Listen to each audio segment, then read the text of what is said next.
देवाय। ओम नमो भगवते वासुदेवाय। ओम भगवते वासुदेवाय।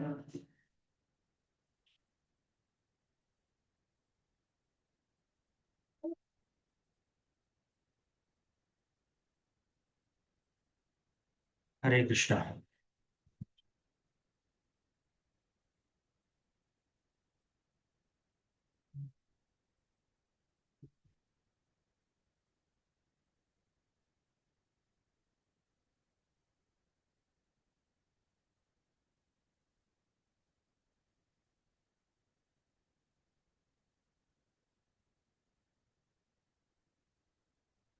तो हम पढ़ रहे हैं भगवत गीता अध्याय 2। अध्याय का शीर्षक गीता सार, कंटेंट्स ऑफ गीता समराइज्ड। तो last week we had done some discussion 46 number verse. थोड़ा सा उसमें डिस्कशन हमारा रह गया। परपोर्ट हमने नहीं पढ़ा last week, so will read the purport and will discuss आज का श्लोक, जो कि एक ऐतिहासिक श्लोक है भगवत गीता का। हम्म कर्मण्यवाधिकारस्ते 2.47। तो आज 46 47 दोनों करेंगे, और यदि समय मिला तो और आगे भी करेंगे। Let's see. हम्म तो let's recite these both verses. Please repeat after me. 46 and 47. यावानर्थ उदपाने सर्वतः संप्लुतोदके तावान् सर्वेषु वेदेषु ब्राह्मणस्य विजानतः कर्मण्येवाधिकारस्ते मा फलेषु कदाचन मा कर्मफल हेतुर्भूर् मा ते संगोऽस्तु अकर्मणि।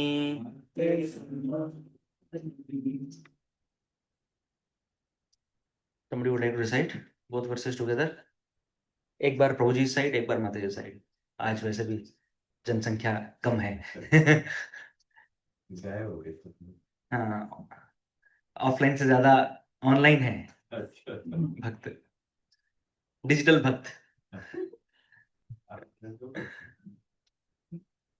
Recite the shloka 46 and 47। Manish Prabhu.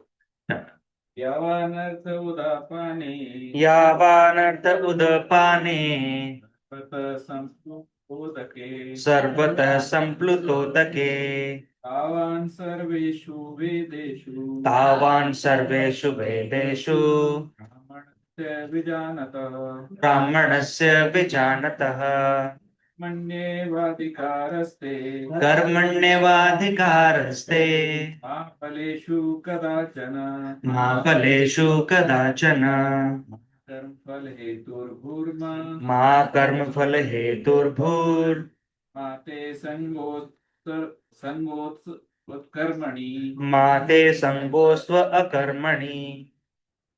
Yes, one from Mataji's. यावानर्थ उदपाने सर्वतः संप्लुतोदके तावान् सर्वेषु वेदेषु ब्राह्मणस्य विजानतः कर्मण्येवाधिकारस्ते मा फलेषु कदाचन मा कर्मफल हेतुर्भूर् मा ते संगोऽस्त्व अकर्मणि। माताजी इज ब्रॉड ब्रह्म कमल, तो प्लीज ऑफ। हाँ, इसी समय में आता है। मेरे यहाँ हर 2 महीने में आता है। क्या बात है। बहुत सारे प्लांट्स हो गए आई थिंक ना आपके। हाँ 3 प्लांट एक साथ। हाँ ऐसा सुना है मैंने 3 हाँ, प्लांट। रेयरली होता है ये। हाँ एंड मैं सरप्राइज अभी तक बंद नहीं हुआ, क्योंकि बहुत जल्दी बंद हो जाता है ये। रात भी बंद हो जाता है, मैंने वो फ्रीज में रखा। अच्छा अच्छा अच्छा, ओके। थैंक यू माता जी, वेरी नाइस, वेरी थॉटफुल। ये आपके ब्रह्म कमल का प्लांट का। आप गिर गए थे कब? 4 दिन पहले वो गाड़ी वहां पे काम चल रहा है ना, गाड़ी स्लिप हो गई थी। अरे Will you need a chair, माता जी? हमें वही तो ब्रह्म कमल के पौधे का लाइफ सक्सेसफुल हो गया। हम वैकुंठ जाना चाहें, ये पौधा जरूर जाएगा वैकुंठ अब। क्योंकि उसने आत्मनिवेदन कर दिया है, is completely offered himself itself to Krishna, Krishna Balram. Okay, no no problem, this is a very auspicious disturbance. नहीं आप यहाँ पे बैठने भी एकदम कैसे होगा?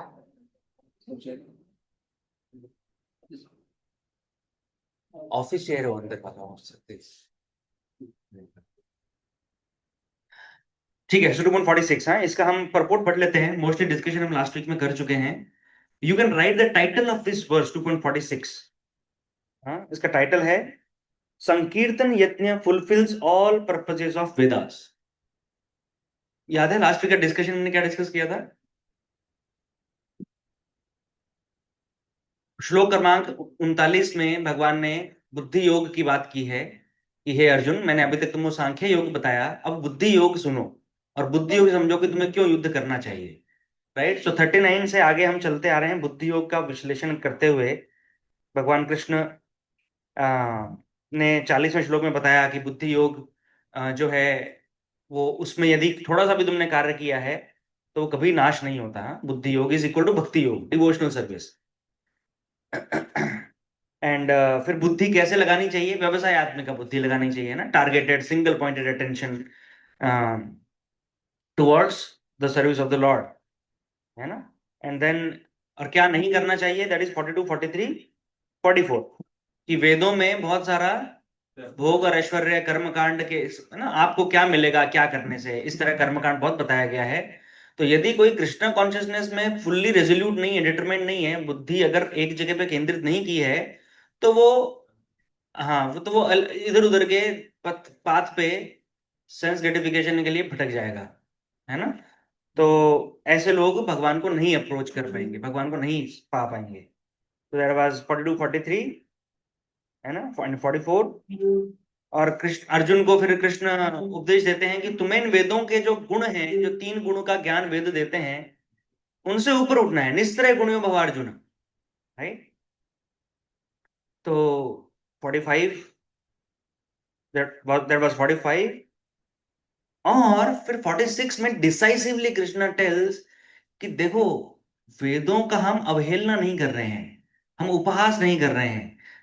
हम वेदों का पर्पस जो है ना, वो यदि हम फॉलो करेंगे, उसको प्राप्त करेंगे, तो फिर अवर जॉब इज डन बेसिकली, ना। वेद हम, तो उसमें कनेक्शन दिया है प्रभुपाद ने ना, वेदेश सर्वर अहम है। वेदों का पर्पस क्या है, उद्देश्य क्या है? कृष्ण को जानना। तो यदि हम कृष्ण को जान लेते हैं और कृष्ण की सेवा में लग जाते हैं, तो उसके बाद हमें वैदिक कर्मकांड में जाने की आवश्यकता नहीं है, राइट। उसी के लिए उदाहरण दिया है 46 वर्ष में यावान अर्थ उदपाने ने, कि इस प्रकार से यदि कोई गंगा नदी के किनारे रह रहा है तो उसको कुआं खोद के पानी निकालने की आवश्यकता नहीं है, क्योंकि नदी है, पावन गंगा नदी का पानी है ना। तो हम्म, तो इसका अर्थ ये नहीं है कि हम कुओं की अवहेलना कर रहे हैं। इसका अर्थ क्या है कि हमें आवश्यकता नहीं है, हमारी सारी आवश्यकताएं नदी से पूरी हो रही है। तो गांव में अलग अलग कुएं बनाए जाते हैं हर कार्य के लिए ना, पानी, खाना बनाने का पानी अलग कुएं से निकलता है, नहाने का पानी अलग कुएं से निकलता है, साफ सफाई का है, ऐसे करके। तो लेकिन यदि नदी है तो एक ही नदी से सबका सारा काम हो जाता है। तो that was 46, that you understand the purpose of the Vedas and follow it. तो इसका परपोर्ट पढ़ते हैं, and then will get to the today's verse कर्मण्यवाधिकारस्ते, क्योंकि परपोर्ट हमने नहीं पढ़ा था लास्ट टाइम, पूरा नहीं पढ़ा था। ठीक है, आई पास ऑन द माइक, नहीं तो ये जूम पे सुनाई नहीं देगा आवाज।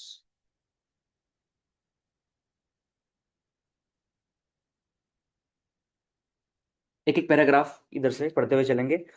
हाँ, तो कृपया पैराग्राफ को ध्यान से करते हुए, and then I will tell you what to underline, what is important, है ना।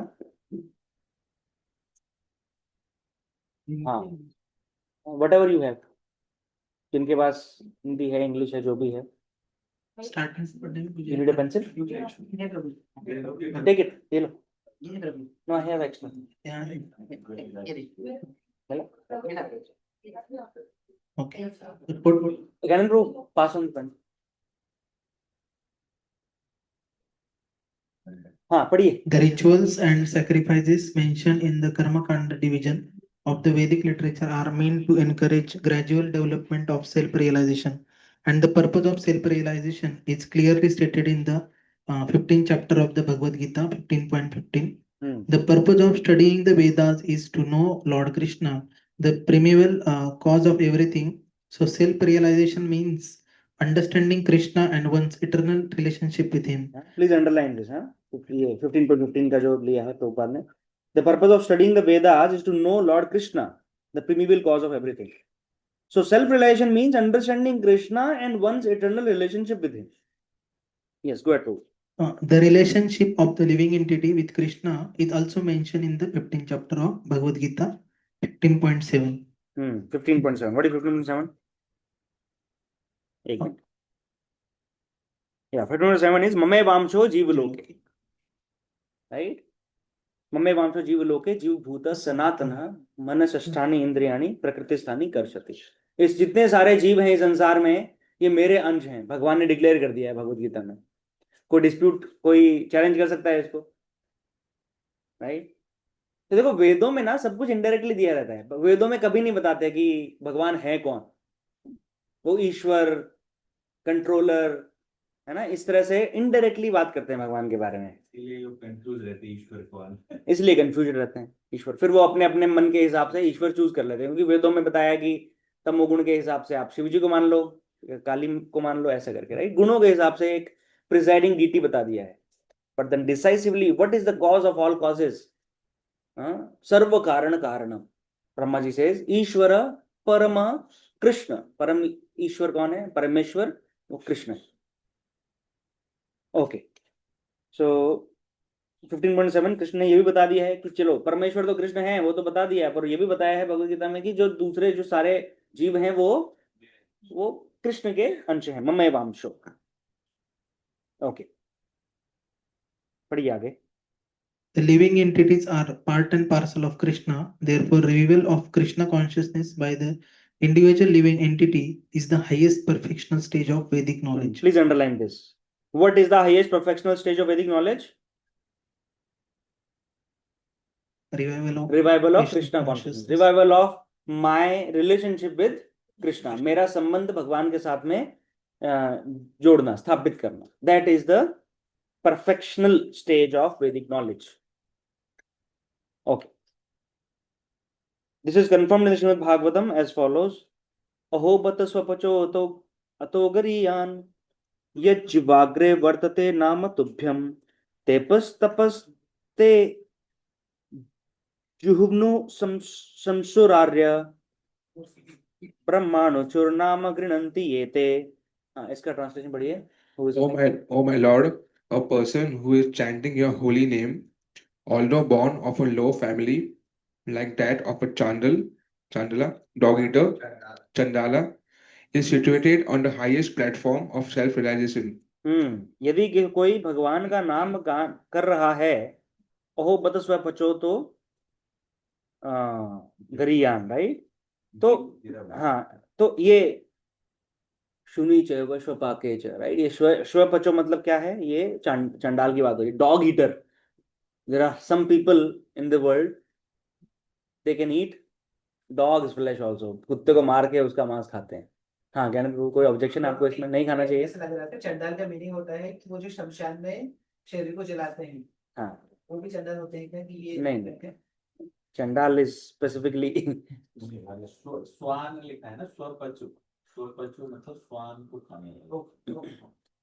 मतलब they may be doing that profession also, but specifically dog eater. शमशान में कुत्ते भी साथ में रहते हैं ना. हाँ, वो इसीलिए. हाँ, honestly I don't know that connection कि कुत्ते खाने वाले का और शमशान वाले में जो करता है उसका क्या कनेक्शन है. हो सकता है कुछ हिस्टोरिकली वर्णाश्रम की व्यवस्था में. वर्णाश्रम में तो नहीं, because even the animal eaters are not even they are outcaste, वर्णाश्रम के बाहर ही हैं वो. Even Shudras do not eat meat that way. Shudra is also भगवान के भक्त होते हैं ना, तो जो वैष्णव है वो दे ऑल कैन नॉट ईट.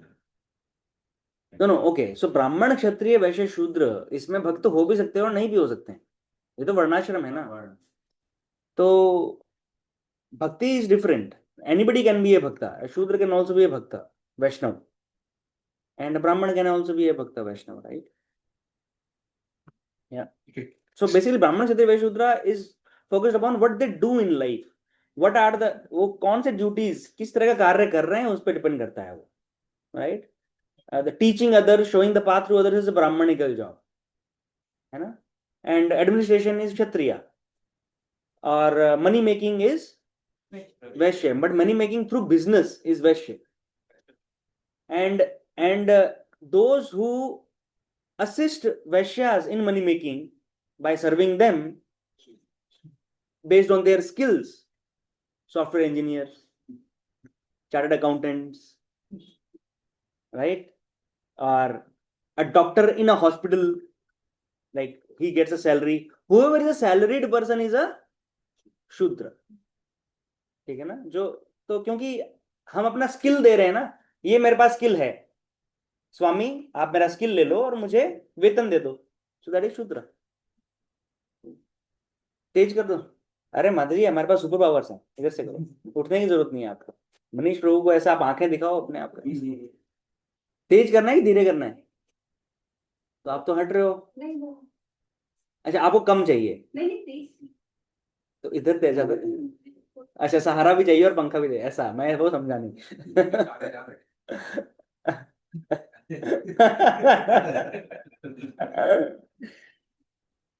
कहाँ पे थे हम? ठीक है ना, समझे ना. ब्राह्मण, वैश्य, ब्राह्मण, क्षत्रिय, वैश्य, शूद्र है. सो ये कर्मण्यवादी के रास्ते में जाएंगे तो वो भी डिस्कस करेंगे थोड़ा सा.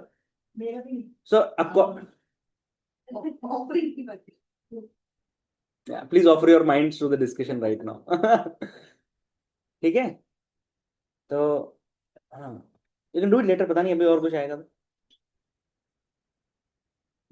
She will take care of it. You sit. अच्छा आपको नहीं पता है. अरे बहुत डिस्टर्बेंस हो रहा है क्लास में. ठीक है बाद में करते हैं उसको हम. 12:30 बजे. हाँ अभी बहुत समय है. भगवान को भोग लगा हुआ है तो कोई टेंशन नहीं. सो ड्यूटीज राइट. हाँ so based on my nature, मैं संसार में अपना आजीविका चलाने के लिए क्या कार्य कर रहा हूं, वो है वर्णाश्रम धर्म, ब्राह्मण, क्षत्रिय, शूद्र. उसमें स्पिरिचुअल इंक्लिनेशन की कोई बात नहीं है. ठीक है ना. वैष्णव कोई भी हो सकता है एंड सारे रेस्पेक्टेबल है. ओके तो चंडाल पे थे. हाँ ठीक है. So who is reading? Such a person must have performed all kinds of penances and sacrifices according to Vedic rituals and studied the Vedic literatures many times after taking his bath in all the holy places of pilgrimage. Such a person is considered to be the best of the Aryan family. हाँ please note, ये बहुत important paragraph है, इसको आप थोड़ा सा star mark कर लीजिए कि the one who is taking the names of Krishna, जो भगवान का नाम जप में लगा हुआ है, उसने सभी प्रकार के वैदिक जो सैक्रिफाइस, जो यज्ञ विधि हैं, जो तप हैं, जो पवित्र नदियों में स्नान है, वो सब कर चुका है. वो उसके ऊपर उठ चुका है. ठीक है. तो यदि आप कुंभ मेला में जाके स्नान नहीं कर पाए तो कोई बहुत बड़ी बात नहीं है. हाँ, लाखों लोग कुंभ मेला, लाखों नहीं करोड़ों लोग कुंभ मेला में गए थे. 56 करोड़. हाँ? परंतु यदि कोई वैष्णव कोई नाम जप कर रहा है तो he is beyond all that, superior है उससे. ओके ठीक है. Next paragraph. Pass on the mike. हाँ ये आर्यन फैमिली पे भी अर्जुन को बोलते हैं. हाँ आर्यन फैमिली है. तो such a person is considered to be the best of the Aryan family. Aryan family मतलब कौन? शाहरुख खान का बेटे का फैमिली आर्यन फैमिली. अर्जुन को हाँ तो दूसरे अध्याय के शुरुआत के श्लोकों में अनार्य दुष्टम अस्वर्गम ऐसा श्लोक बोले हैं भगवान ने यार अर्जुन तुम आर्य हो, तुम अनार्य जैसी बात मत करो, है ना, कि युद्ध नहीं लड़ूंगा। आर्य मतलब कौन होते हैं Arya? The word Arya means the people who are interested in self realization, जो आत्म साक्षात्कार के मार्ग में अग्रणी हैं, जो अग्रसर हैं, उनको कहते हैं आर्य। तो आर्यन फैमिली मतलब वो सब।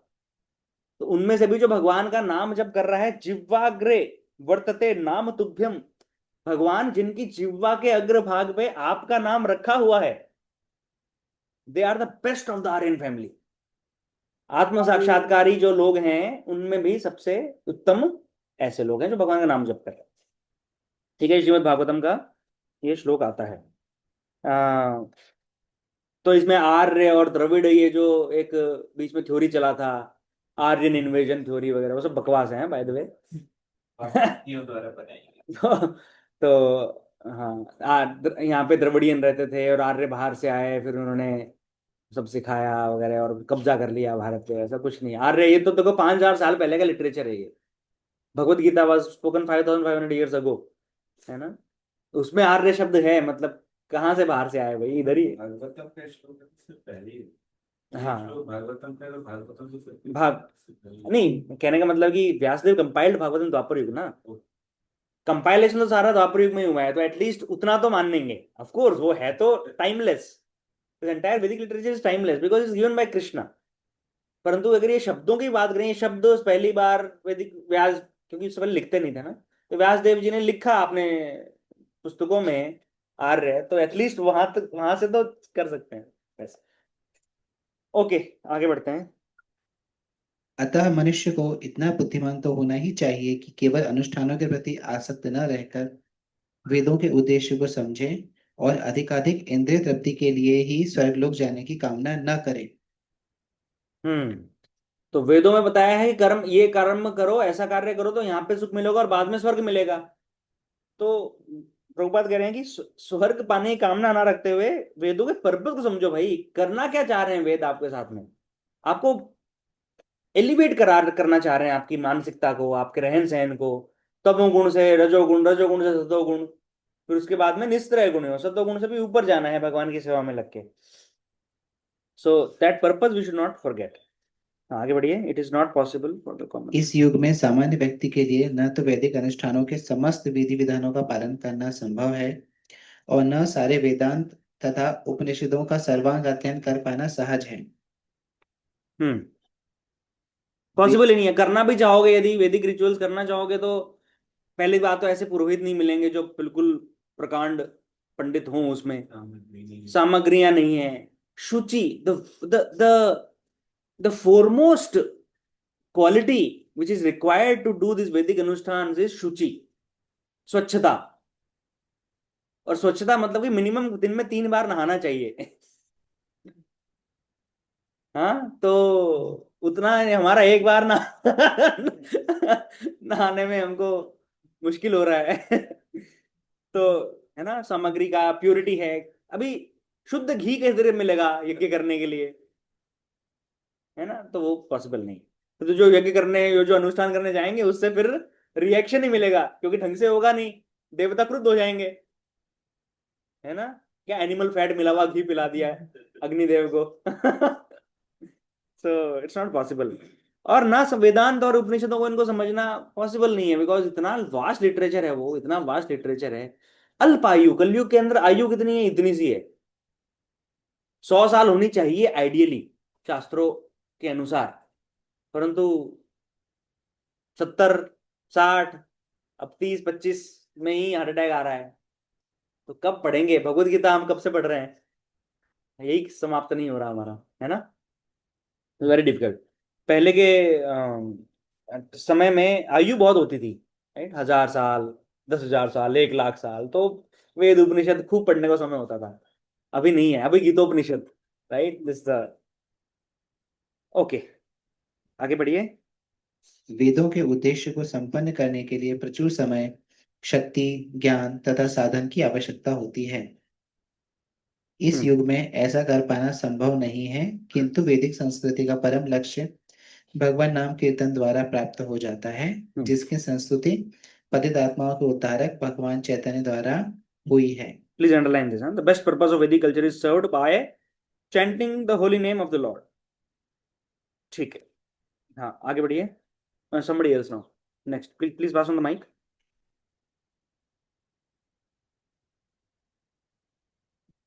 This is hardly possible in this age.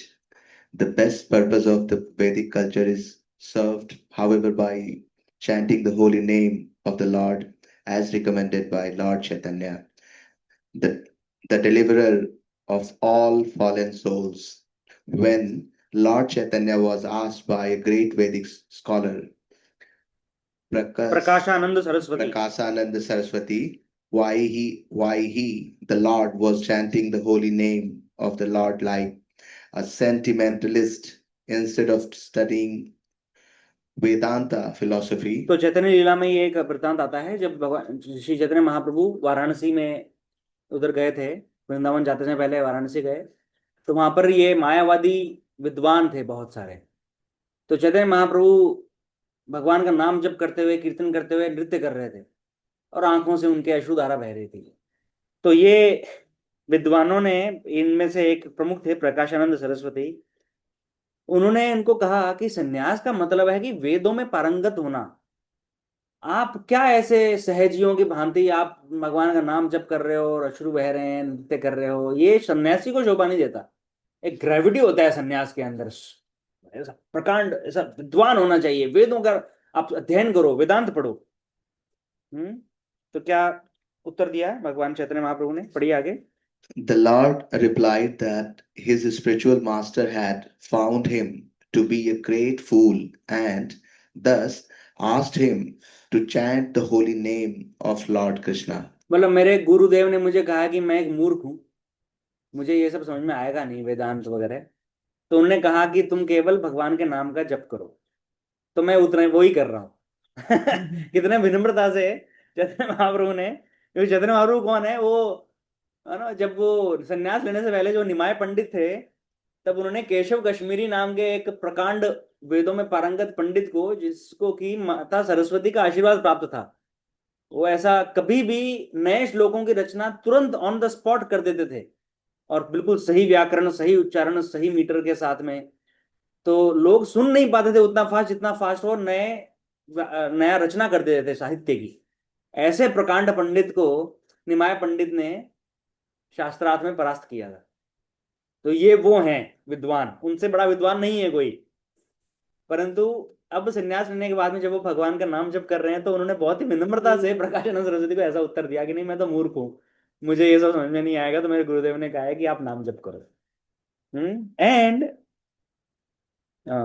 He did so and became ecstatic like a madman. और जब मैं ये करता हूं, भगवान का नाम जप करता हूं, तो मैं बिल्कुल एक पागल व्यक्ति की भांति ऐसा एक्सटेसी में चला। एक्सटेसी का मतलब क्या? परम आनंद। ऐसा परम आनंद की अनुभूति मुझे होती है और मैं पागल की भांति हो जाता हूँ। यस, आगे बढ़िए। In this age of Kali, most of the population is foolish and not adequately educated to understand the Vedanta philosophy. देखो प्रभुपाद ने क्या कनेक्शन लगाया है अभी। समझ में आया कि अरे कलयुग में तो सभी मूर्ख हैं। जब वो चैतन्य महाप्रभु ऐसा बोल रहे हैं कि मैं मूर्ख हूं, मेरे गुरु ने बोला नाम जप करो, तो कोई है क्या कलयुग में उनकी विद्वता को चैलेंज करने वाला? उनसे ज्यादा ज्ञान रखने वाला कोई है? नहीं है। तो फिर हम किस बात का ये गर्व करके और वेदों का, वेदांत का अध्ययन कर रहे हैं? So we are not adequately educated to understand Vedanta philosophy. Yes, again, the best purpose of Vedanta philosophy. The best purpose of Vedanta philosophy is to serve by inoffensively chanting the holy name of the Lord. वेदों का सबसे महत्वपूर्ण उद्देश्य, वेदांत का सबसे महत्वपूर्ण उद्देश्य है क्या है? बिना अपराध किए भगवान के दिव्य नामों का जप करना। Vedanta is the last word in Vedic wisdom, and the author and knower of the Vedanta philosophy is the Lord Krishna.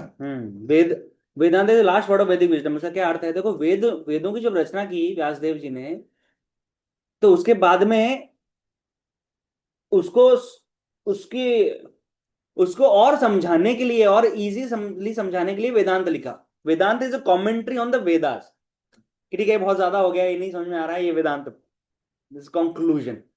हाँ, तो Vedanta is the last word in Vedic wisdom, तो है ना, वैदिक विजडम का जो सारांश है, जो उपयोगिता है, वो वेदांत है। और the author of the knower and the author and knower of Vedanta philosophy कौन है, जो हमने 15:15 में पढ़ा, राइट? भगवान कृष्ण। याद आ गया ना वो श्लोक? हाँ, क्या? हाँ हाँ, वेदेश सर्वैर अहम एव वेद्यो, राइट? सो वेदों से जानना किसको है? मुझे जानना है। और वेदों को ज्ञाता भी कौन है? वेदों का वेदांत कृत वेद विद कौन है? भगवान कृष्ण है। So the highest Vedantist is the great soul who takes pleasure in chanting the holy name of the lord. समझ में आ गया कि वेदों से जानना है कृष्ण को, तो अभी कृष्ण का नाम जप करो, वही सबसे बड़ा वेदांतिस्ट है, वेदों का ज्ञाता है। द्विवेदी, त्रिवेदी, चतुर्वेदी, इनमें सबसे महान कौन है? वो है जो ये भगवान का नाम जप कर रहा है ना? ये सरनेम कैसे आए हैं? ये क्योंकि इतना वेद पढ़ लिया। जिसने 2 वेद पढ़ ली वो द्विवेदी बन गए, जिसने 3 वेद पढ़ लिया वो त्रिवेदी बन गए, 4 पढ़े तो चतुर्वेदी बन गए। परंतु भगवान का नाम जप नहीं किया तो कोई फायदा नहीं है, शून्य है वो सब। तो असली वेदी चतुर्वेदी कौन है? जो नाम जप कर रहा है, आप सब। That is the ultimate purpose of all वैदिक मिस्टिसिज्म। तो ये जो श्लोक है, इसका टाइटल लिखिए, संकीर्तन yajna fulfils all purposes of the Vedas. संकीर्तन यज्ञ से वेदों का समस्त उद्देश्य पूर्ण होता है। Sankirtana yajna fulfils all purposes of the Vedas. Pass on, अभी और आगे पढ़ना है। संकीर्तन यज्ञ के द्वारा वेदों का पूर्ण उद्देश्य, वेदों का परम उद्देश्य पूर्ण होता है। Sankirtana yajna fulfils all purposes of the Vedas. ठीक है, हो गया? लिख लिया सबने?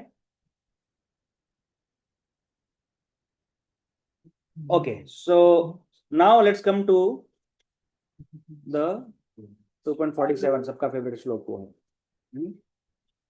और पिछले श्लोक में आप अगर कहीं लिखने को, अगर आप ये भी लिख सकते हैं कि सी Krishna others, there are different demigods, there are different rituals for every other thing in life, है ना? जो भी हमको लाइफ में चाहिए उसके लिए अलग अलग विधि है। कृष्ण वो सब दे सकते हैं, परंतु ये सब मिलके भी जो कृष्ण दे सकते हैं वो नहीं दे सकते, है ना? सभी देवता मिलके भी कृष्ण के बराबर नहीं दे सकते, परंतु जो कृष्ण दे सकते हैं, है ना, कृष्ण सभी देवताओं से सुपीरियर भी बहुत कुछ दे सकते हैं। So that includes all whatever we need in the material life, भौतिक सुख सुविधाएं, प्लस लिबरेशन, प्लस भगवत प्रेम, plus back to Godhead. Okay,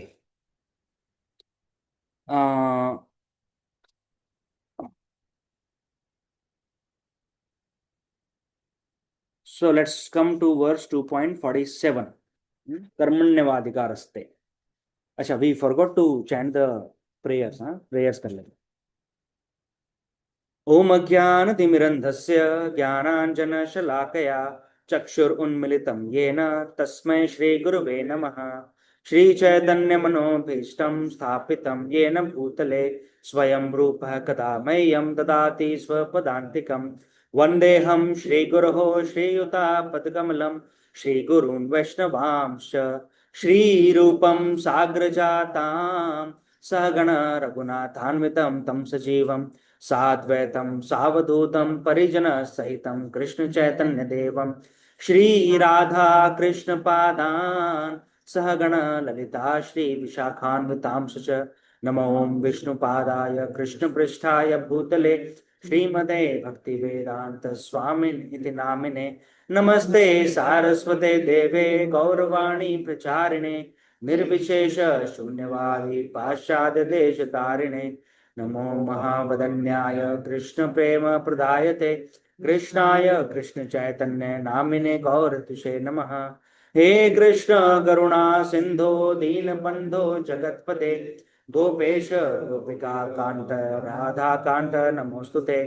तप्त कांचन गौरांगी राधे वृंदावनेश्वरी वृषभानुसुते देवी प्रणमामि हरिप्रिये। वाञ्छाकल्पतरुभ्यश्च कृपा सिन्धुभ्य एव च पतितानां पावनेभ्यो वैष्णवेभ्यो नमो नमः। जय श्री कृष्ण चैतन्य प्रभु नित्यानंद श्री अद्वैत गदाधर श्रीवास आदि गौर भक्त वृंद।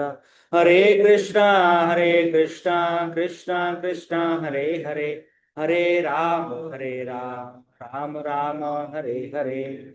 मूकं करोति वाचालं पङ्गुं लङ्घयते गिरिं यत्कृपातमहं वन्दे श्रीगुरुदीनतारिणम्।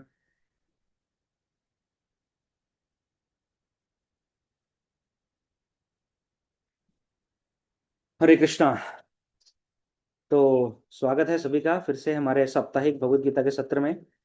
तो आज हमारा डिस्कशन इस पॉइंट पर आ गया है, कर्मण्यवाधिका रस्ते, जो कि एक ऐतिहासिक श्लोक है भगवद गीता का and the most misunderstood shloka.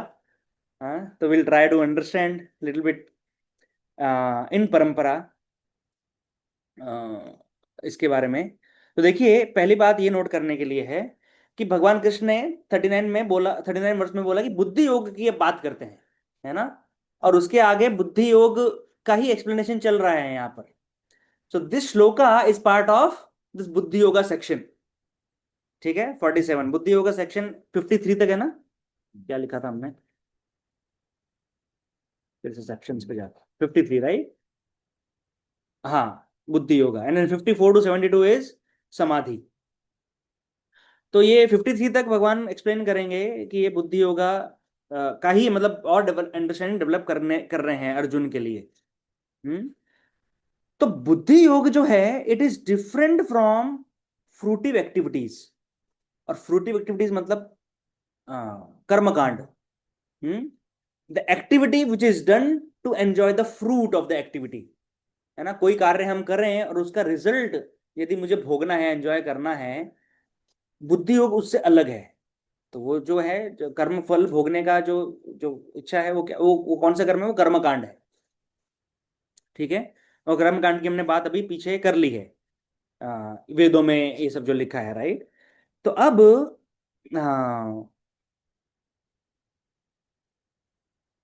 हाँ सी कर्मण्य वादुका रस्ते। अभी इसके 4 पार्ट हैं इस श्लोक के, कर्मण्य व अधिका अस्ते, है ना। कर्म का आपको अधिकार है, ये एक पार्ट।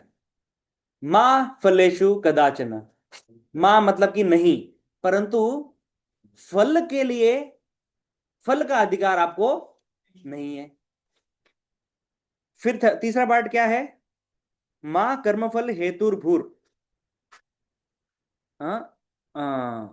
मां ओके, हाँ मां मतलब नहीं, मां कर्मफल हेतुर्भूर, you are not the cause of the fruit which is received. जो कर्म का फल मिला उसमें आपका कोई हाथ नहीं है, समझ रहे हो। और चौथा फिर क्या है पार्ट, मां ते संगोस्तु अकर्मणि, और कर्म नहीं करना है ये अभिलाषा भी आप मत करो, इसके प्रति भी अटैचमेंट नहीं होना है। संग संग मतलब कि अटैचमेंट, है ना। तो स्वाभाविक है कि मैं कर्म का फल यदि मुझे नहीं मिलने वाला और मैं कारण नहीं हूं उसका, तो फिर मैं कर्म क्यों करूं, नहीं करता, नहीं ये भी नहीं करना। ठीक है, तो ये चारों काउंटर इंट्यूटिव है बहुत, ऐसा चारों को साथ में लाना है बहुत ही काउंटर इंट्यूटिव है। तो इसलिए लोग केवल 1/4 ही बोलते हैं कर्मण्यवाधिकार से क्योंकि आगे वाला बहुत बिल्डरिंग है ना। तो हम इसको समझने का प्रयास करेंगे। तो देखो, पहली बात समझने की है कि योग जो शब्द है ना, योग के साथ में हम बहुत सारे शब्दों को उपस्थित पाएंगे बहुत बार। बुद्धि योग चल ही रहा है, सांख्य योग था, भाई कर्म योग तीसरा चौथा अध्याय है ना, ज्ञान योग ध्यान योग ये सब।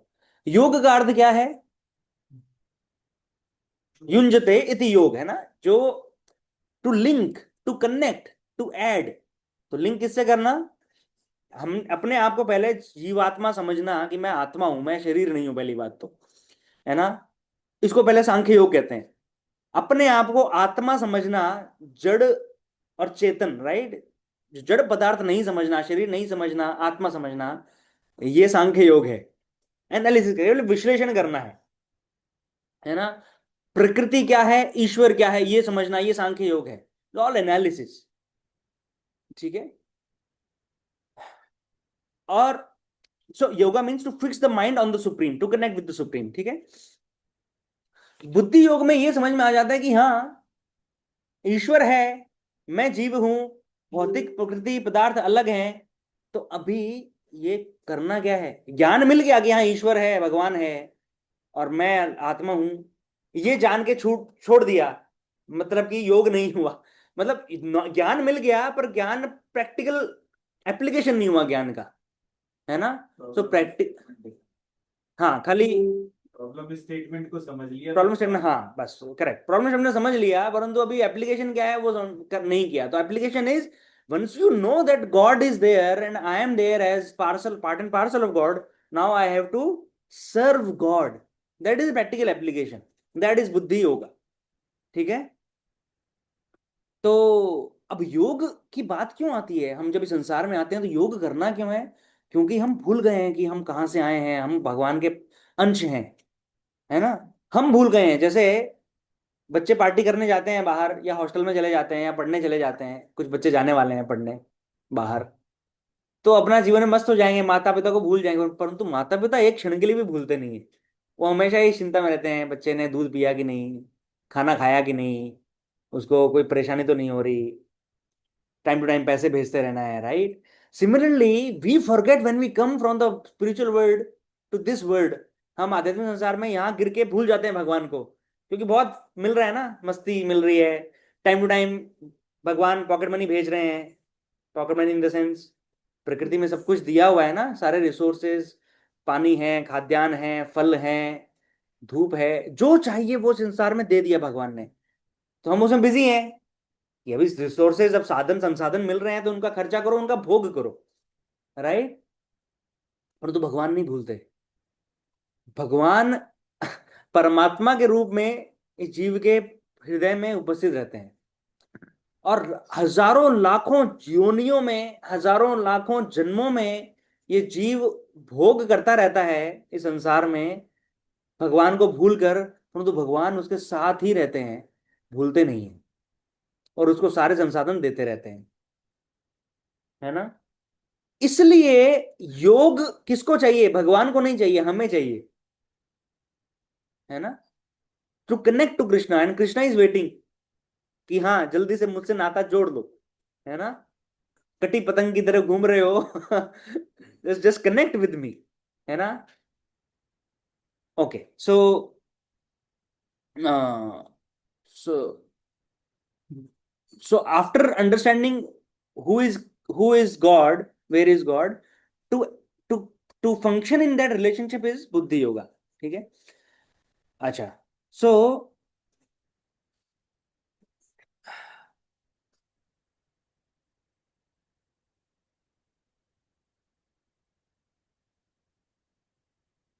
तो अब जो संसार समाज जो है, इस श्लोक का जो फर्स्ट वाला पार्ट लेकर, कर्मण्येवाधिकार रस्ते, इसका उनका विश्लेषण क्या है?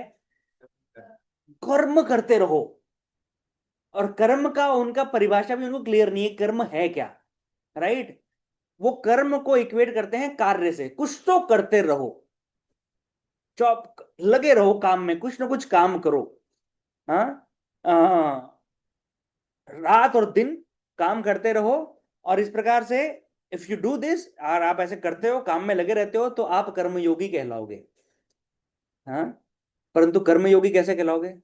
अच्छा, माइक एक बार मैं ले ही लेता हूँ, थोड़ा बाद में पढ़ेंगे purport, I think I should cover this, I thought will, गधा भी कर्मयोगी होता है। हाँ। तो यदि इस प्रकार से समझा जाए तो सबसे अधिक काम तो गधा करता है। एक्चुअली आजकल हम ही ज्यादा कर रहे हैं, इतना गधा भी नहीं कर रहा। है ना?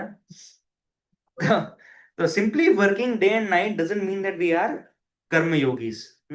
और यदि ऐसा व्यक्ति कभी आध्यात्मिक जीवन में प्रगति करने के लिए कहीं मंदिर जा रहा है, मॉर्निंग प्रोग्राम में जा रहा है, या कुछ शास्त्र पठन का चेष्टा कर रहा है, वीकली प्रोग्राम में भगवत गीता की क्लास में आ रहा है, नाम जप कर रहा है, कुछ सेवा कर रहा है मंदिर में, तो उसका परिवार उसको बोलता है कि अरे तुम समय बर्बाद मत करो, भगवान ने तो स्वयं कहा है कि कर्म करो, और तुम जाके बैठ के जप कर रहे हो। कितना विरोधाभास है इधर। Krishna told in the Bhagavad Gita that कर्म करना चाहिए, और तुम उसी कृष्ण का नाम जप कर रहे हो बैठ के। कितने मूर्ख हो तुम। ऐसा बोलते हैं मेरे रिश्तेदार, मुझे बहुत बोलते हैं ऐसा, है ना? तो so that is the problem, that they don't understand कि व्हाट इज कर्मा। हाँ, तो तो उनको ऐसा लगता है कि ऐसा व्यक्ति जो आध्यात्मिक जीवन में प्रगति करने की चेष्टा कर रहे हैं, वो अपने कर्मों, अपने ड्यूटीज, अपने जो कर्तव्य हैं उनसे विमुख हो रहे हैं, निभा नहीं रहे अपना कर्तव्य। तो यदि कोई सुबह 7:30 बजे से लेके रात को 10 बजे तक कार्य कर रहा है, ही इज ग्लोरिफाइड, उसका बहुत गुणगान होता है परिवार में, समाज में, कि वाह कितना कर्मठ व्यक्ति है, कितना कर्म कर रहा है। परंतु सोचना चाहिए कि अरे क्या मानव जीवन इसलिए मिला था कि हम 14-14 घंटे काम करें? जानवर भी नहीं करते इतना काम, है ना? This animalistic life, even lower than animalistic life. So is this work worship? क्या ये कार्य करना पूजा है? Work is worship. इस प्रकार से कार्य करना क्या पूजा है? तो human life is meant for self realisation, अथा तो ब्रह्म जिज्ञासा। तो यदि नॉट यदि इतना कार्य करने के बाद में ब्रह्म जिज्ञासा के लिए समय नहीं मिल पा रहा है, तो कुछ लाभ है उस कार्य, इतना कार्य करने का? किसी कारणवश शहर से बाहर जाके काम करना पड़ रहा है, परंतु आध्यात्मिक जीवन छूट गया, तो कुछ लाभ है उस कार्य का? तो it is so ultimately what are you working for? Ultimately हमको दिया क्यों गया था मनुष्य जीवन प्रकृति के द्वारा? ताकि हम आत्म साक्षात्कार करें। हाँ, तो तो कर्मण्य एव अधिकारस्ते, इसका अर्थ क्या है? देखिए शब्दार्थ में जाएंगे। अधिकार, अधिकार का मतलब इट इज अ राइट, कर्मणि एव, केवल कर्म करने का आपको, अर्थ एव मतलब सर्टेनली, सर्टेनली निश्चित रूप से आपको कर्म करने का अधिकार है। तो उधर राइट्स एंड रिस्पॉन्सिबिलिटीज होते हैं ना हमारे सिटीजनशिप में, सब our fundamental rights are there, है ना, and there are some responsibilities. तो कर्म जो है हमारा अधिकार है करने का, उसको हम उत्तरदायित्व समझ लेते हैं, उत्तरदायित्व नहीं है, हाँ, रिस्पॉन्सिबिलिटी नहीं है। नहीं, आप परिवार है तो मुझे काम करना ही है, इतना घंटा काम करना ही है, मतलब एक बंगला तो होना ही चाहिए, या ऐसा ना एक एसयूवी तो होनी ही चाहिए, एक फार्म हाउस होना ही चाहिए, है ना? ऐसा रिस्पॉन्सिबिलिटी हम उसको समझ लेते हैं। It is not responsibility, it is अधिकार। ठीक है, तो कर्मण्यवाधिकारस्ते। लेकिन अधिकांश लोग ये निग्लेक्ट कर देते हैं कि मां फलेषु कदाचन, never be attached to the fruits of your activities. तो वो ये कहते हैं कि कर्म करते रहो रात और दिन, और इस प्रकार से आप कर्म योगी कहलाओगे, परंतु योगी होने का मतलब है कि भगवान से कनेक्ट करना, और पहला जो कंडीशन है उसका वो ये है कि कर्म फल का त्याग करो। ठीक है, उसके ऊपर कोई स्ट्रेस नहीं देता। जैसे ही वो कर्म का फल उनको प्राप्त होता है, वो उस फल को भोग करने में लिप्त हो जाते हैं। तो दैट इज नॉट कर्म योगी, राइट? तो वो केवल इंद्रिय तृप्ति है। योग करना है तो अपने मन को और इंद्रियों को वश में रख के भगवान की सेवा में लगना होगा, राइट? परंतु जैसे ही कर्म का फल आया, सैलरी आई या कोई अवार्ड मिला, तो हमें उसका फिर हमारा सेंस ग्रेटिफिकेशन कैसे करना है उसका प्लानिंग हम करने लगते हैं। Nothing we leave for God. होता है ना, आप जन्माष्टमी का कलेक्शन करने के लिए जाएंगे, फंड कलेक्शन आप कर रहे हैं, right? So much wealth is there, बहुत कर्म फल बहुत लिया है, परंतु जब हम उनको बात करते हैं कि जन्माष्टमी है, भगवान का मंदिर है, उसकी सेवा के लिए कुछ दान आप देना चाहेंगे, तो कितना रुपया निकलता है? 500 रुपया, 11 रुपया, 51 रुपया, 500, 1000, एक दिन में 10 रुपये है ना? इसके लिए हाँ, तो 10 रुपए देता है कोई कोई। तो इसलिए हमको वो स्कीम कभी कभी ना सैलरी भी 45 लाख है 45 लाख सैलरी, है ना? तो एक बार भक्त पूछ रहे थे कि प्रभु जी, ये मंदिर में मंदिर बनाने के लिए या फिर जन्माष्टमी के लिए ये इतना स्कीमिंग क्यों करना चाहिए? जैसे सुपरमार्केट में होता है, ये अभिषेक का, कलश अभिषेक का 50,000 का स्कीम है, नॉर्मल अभिषेक का 11,000 का स्कीम है, और इस तरह का धर्म सेवक, युधिष्ठिर सेवक, अर्जुन सेवक, इस प्रकार के अलग अलग स्कीम बनाए हुए हैं, 5 लाख, 10 लाख, 1 लाख, 50,000, 21,000, ऐसे करके। ऐसे क्यों बनाना चाहिए स्कीम? वो इसलिए बनाना पड़ता है क्योंकि लोगों का ना वो 11 और 51 रुपए से आगे उनको समझ में नहीं आता कि देना चाहिए। Then when they see the schemes, उनको लगता है कि अच्छा, इतना भी दान दिया जाता है, देना चाहिए, दे सकता हूं मैं, राइट? इसलिए ये उनके माइंड में रजिस्टर करने के लिए करना पड़ता है। तो कर्म फल जब बात आती है, तो फिर सारा कुछ मुझे अपने लिए चाहिए, भगवान के लिए नहीं चाहिए। तो भगवान में जो सेवा लगाना, अगर यदि धन लगाना है, तो वो योग है, right? That is the yoga. हाँ, तो पहला स्टेप है योग में कि फल को छोड़ो, then you are karma yogis. फिर चाहे आप दिन रात काम करो, 24 घंटे काम करो, कितना भी काम करो, यदि आप फल को छोड़ रहे हो तो योगी कहलाओगे। और अगर फल पकड़ के रखा है तो फिर योगी नहीं कहलाओगे, तो क्या कहलाओगे? कर्मी। ओके। और यही एक सेंट्रल थीम है भगवत गीता में, दिस कॉल्ड निष्काम कर्म। निष्काम कर्म का मतलब फल का इच्छा नहीं है, निष्काम। निष्काम मतलब काम मतलब इच्छा, काम मतलब काम नहीं, कार्य नहीं, हिंदी वाला। निष्काम कर्म, जो हम जो ड्यूटीज कर रहे हैं, जिसका फल हम छोड़ रहे हैं भगवान की सेवा के लिए, दैट इज निष्काम कर्म। ठीक है, that is first step to get detached from the fruit of the labour, is the first step in yoga. Yes Gyanand Prabhu. जो फर्स्ट सेंटेंस नहीं समझा, तुम अपना कर्तव्य, तुम्हें अपना कर्म कर्तव्य करने का अधिकार है। आई थिंक जो पूरा डिस्कशन है ना, वो इस बारे में करना चाहिए, पर अभी तो ये स्टेप पीछे आ रहे जा करके बोल रहे हैं सिर्फ आपको अधिकार है। हाँ, वो Right. अधिकार पे क्यों चलेगा? हाँ, गुड क्वेश्चन। सो हाँ, अधिकार पे क्यों चले? कर्म करने का अधिकार है। फाइट करो, मतलब इंस्ट्रक्शन दे रहे हैं, मतलब एक पुश होता है ना, और यहाँ पे सिर्फ बोल रहे हैं कि आपको अथॉरिटी है कि आप फाइट कर सकते हो परीक्षा पर। फाइट करना नहीं करना वो एक अलग ही मैटर है। हाँ, वेट, ओके, सो ये रिकंसाइल करेंगे हम इसको। कर्म करने का आपको अधिकार है।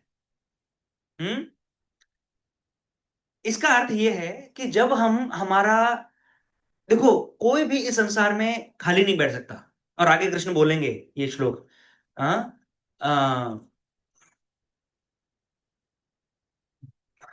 जातु तिष्ठति अकर्मकृत, कि इस संसार में कोई भी बिना कर्म किए चुप बैठ नहीं सकता। कर्म तो कोई बैठेगा ना, मैं शांत, कोई बोलता है मैं शांत बैठ जाऊंगा, लेकिन शांत बैठ के भी, अरे खाना तो खाओगे, चूल्हा तो जलाओगे, कुछ नहीं करूंगा इस संसार में, तो मैं क्योंकि कुछ करूंगा तो उलझ जाऊंगा, है ना? तो मैं कुछ नहीं करूंगा, नहीं, खाना भी है ना, वो भी एक कर्म है, उसमें भी फिर रिएक्शंस आएंगे, राइट?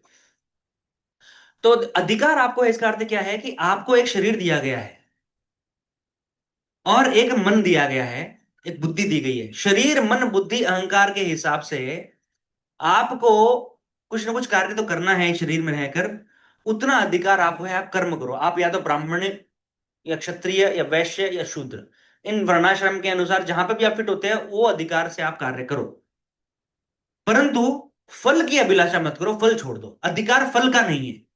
ये इस तरह इसलिए बोला जा रहा है अधिकार शब्द, कि ये समझ में आया कि आपको केवल कर्म का ही अधिकार है, फल का अधिकार नहीं है।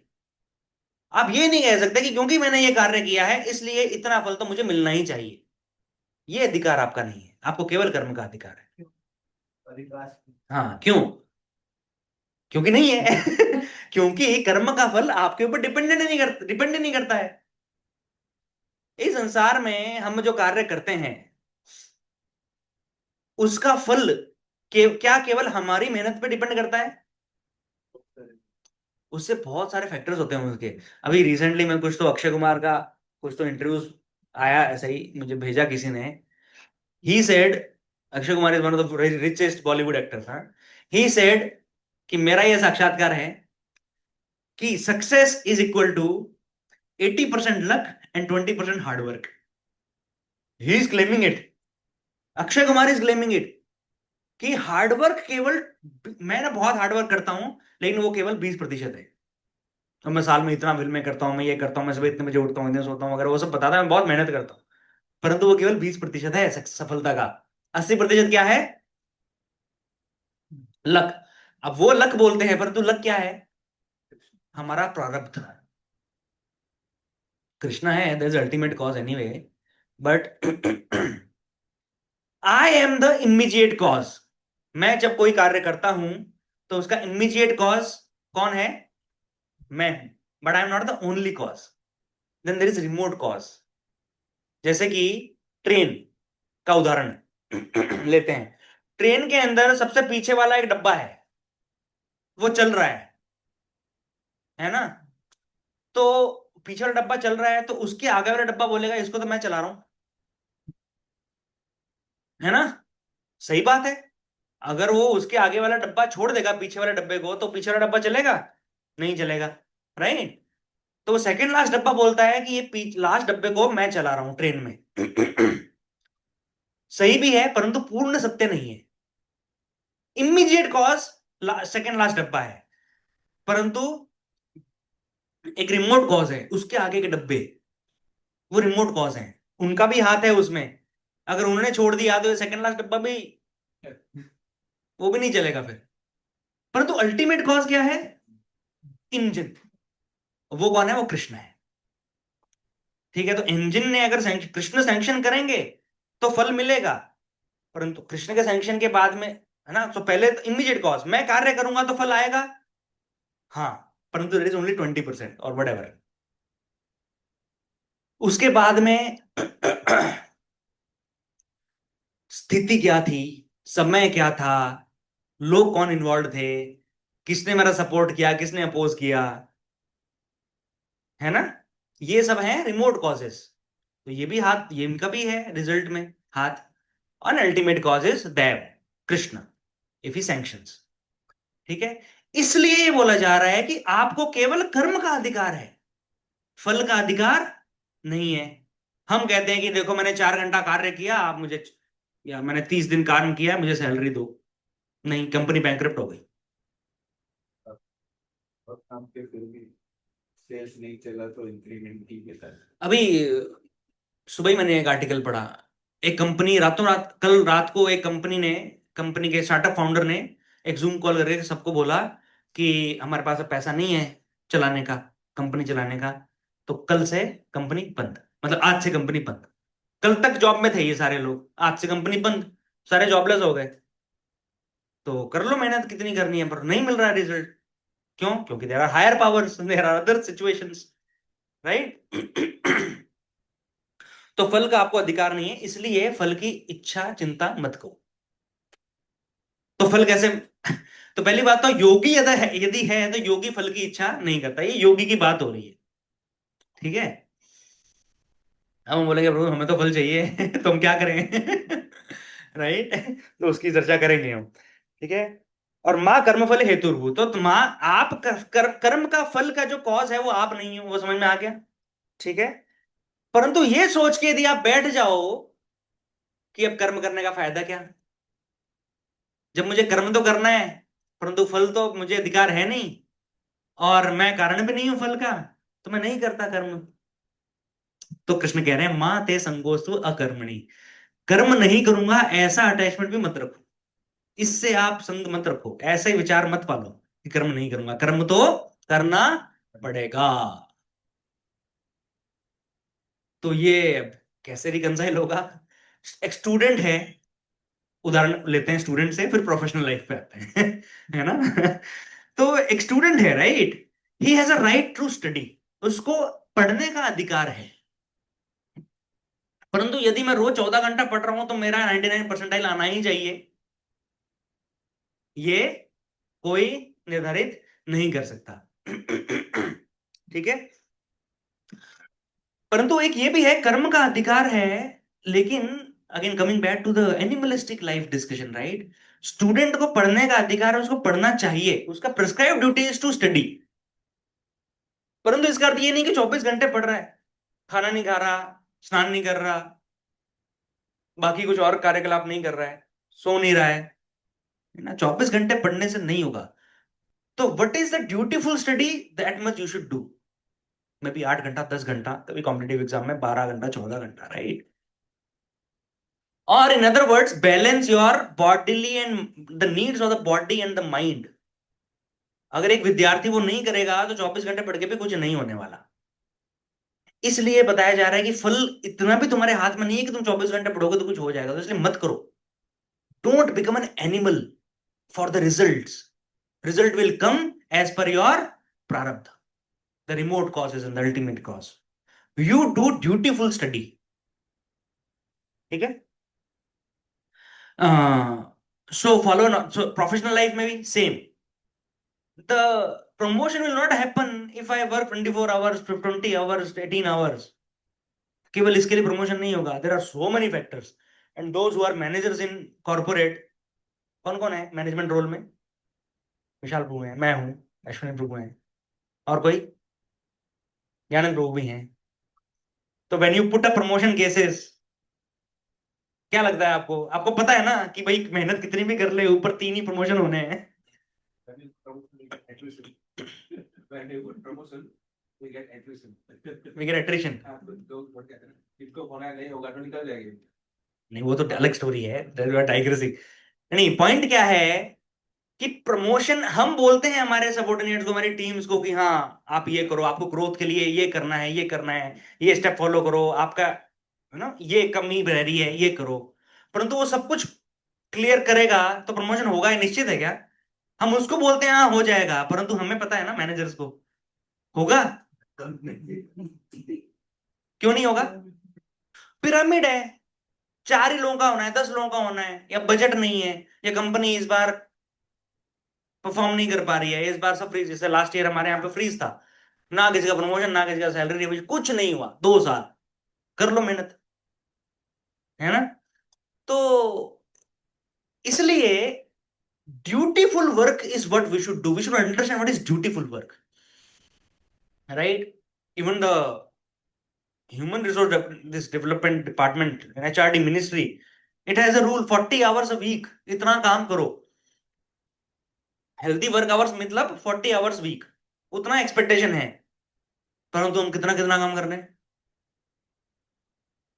80 आवर्स। हाँ, सुबह बैठ रहे हैं 7 बजे, रात को 10 बजे तक, 12 बजे तक मीटिंगें चल रही हैं, चल रही हैं, चल रही हैं। इससे कुछ नहीं होने वाला। This is animalistic. Saturday Sunday भी लगे हुए हैं, कोई फायदा नहीं हो सका, वो रिजल्ट आपको उसके प्रोपोर्शन में नहीं मिलने वाला। ठीक है ना? So the student should be detached from the result. ये रिजल्ट, मैंने अपना ड्यूटीफुल स्टडी किया, अभी मैं फेल होऊंगा वो भी एक्सेप्टेड है, गोल्ड मेडल मिलेगा वो भी एक्सेप्टेड है। ये ट्रेनिंग हमें बच्चों को भी देना चाहिए, राइट? मैंने कॉम्पिटेटिव एग्जाम फाइट किया है तो मुझे इतना मार्क्स आना ही चाहिए, या फिर मैं इंजीनियरिंग करूंगा करूंगी तो मुझे इतना पैकेज लगना ही चाहिए, 30 lakh 40 lakh, right? That is not the purpose of studying. ठीक है? सो कर्म करो, that is your rightful duty. ठीक है? लेकिन यदि मैं पढ़ाई नहीं करता हूं या मैं कार्य नहीं करता हूं, ऑफिस जाना 8 घंटा का कार्य है पर मैंने करूंगा ही नहीं क्योंकि फल तो मेरे हाथ में नहीं है, फल तो मुझे नहीं मिलने वाला, या फल की मुझे अभिलाषा नहीं करनी चाहिए, तो दैट इज अनदर प्रॉब्लम। माते संगोष्ठ अकर्मण्य, नहीं, ये आप नहीं बोल सकते, ये अधिकार आपको नहीं है, कार्य तो करना पड़ेगा। ठीक है? तो अधिकार क्या है? कमिंग बैक टू ज्ञानेंद्र प्रभु's क्वेश्चन, तो अधिकार क्या है? अधिकार इतना ही है कि आप चूज कर सकते हो कि आपको क्या कार्य करना है वर्णाश्रम में, अपने बॉडी और माइंड के नेचर के अनुसार आप चूज कर सकते हो। वर्ण और आश्रम, आश्रम क्या है? ब्रह्मचारी, गृहस्थ, वानप्रस्थ, संन्यास, उस आश्रम के अकॉर्डिंग भी ड्यूटीज होते हैं और वर्ण के अकॉर्डिंग ड्यूटीज होते हैं, राइट? ओके, तो प्रारब्ध में जो है उसके अलावा एक पैसा ज्यादा या एक पैसा कम नहीं मिलेगा किसी को भी। इसके लिए हमको फल की चिंता नहीं करनी चाहिए, ड्यूटीफुल कार्य करना चाहिए। तो कार्य नहीं करेंगे तो प्रारब्ध भी नहीं मिलेगा, है ना। अब ये इसमें अगेन तो लास्ट पार्ट जो है ना, माते संगो स्वकर्मणि, कार्य नहीं करेंगे तो फल मिलेगा नहीं, तो प्रारब्ध में है तो मिलना चाहिए ना, नहीं तब नहीं मिलेगा। ऐसा क्यों? आप समझ रहे हो ना क्या और क्या चल रहा है इधर। कार्य करेंगे तो फल की इच्छा मत करो, मिलेगा कि नहीं पता नहीं, प्रारब्ध के अनुसार मिलेगा। तो कार्य नहीं करने से क्यों नहीं मिलेगा प्रारब्ध के अनुसार? प्रारब्ध में है ना तो मिलना चाहिए ना। मिलेगा नहीं। उसमें आता है इमीडिएट कॉज, रिमोट कॉज फिर से। It is like a post dated cheque और ए चेक, चलो पोस्ट डेटेड छोड़ दो, एक चेक दिया गया है। मैंने क्षीरसागर प्रभु को चेक दिया 3 लाख रुपए का, ठीक है, खुश हो? ज्यादा का तुम, चलो 5 लाख का दे दो, ठीक है, 5 लाख का चेक दे दिया क्षीरसागर प्रभु को। अभी क्षीरसागर प्रभु ने चेक लेके, मैं लखपति बन गया, लखपति बन गया, मुझे मिल गया रिजल्ट, मिल गया रिजल्ट, रिजल्ट मिल गया, हाँ मिल गया, परंतु वास्तव में मिला नहीं मिला, वो चेक है, कैश नहीं है। तो उसके लिए क्या करना पड़ेगा? बैंक में जाना पड़ेगा, डिपॉजिट करना पड़ेगा, उसके पीछे थोड़ा सा मेहनत इन्वॉल्व है। तो जो हमारा 8 घंटे का कार्य है वो ये कैटेगरी है मेहनत का। प्रारब्ध तो मिलेगा, परंतु यदि हम बैंक में जाके नहीं डिपॉजिट करेंगे तो वो भी नहीं मिलेगा। वो स्टोर्ड रहेगा, लेकिन ऐसा नहीं है वो लॉस्ट हो गया। अब जब तक एनकैश नहीं करेंगे चेक तब तक वो स्टोर्ड तो है ना, और उसी को एक्सपायरी डेट नहीं होती चेक के जैसे प्रारब्ध की। तो इसलिए कर्म करने का अधिकार है, कर्म की फल की इच्छा मत करो क्योंकि वो आपके हाथ में नहीं है। परंतु क्यों क्यों हाथ में नहीं है? क्योंकि आपके इकलौते कारण नहीं हो कर्म के, third part of the shloka. And fourth part is, आप इकलौते कारण नहीं हो परंतु फिर भी कर्तव्य तो करना पड़ेगा, तभी प्रारब्ध भी मिलेगा। पहले ज्ञान प्रभु का क्वेश्चन, ज्ञान प्रभु भूल गए। हाँ बोलिए अश्विनी प्रभु।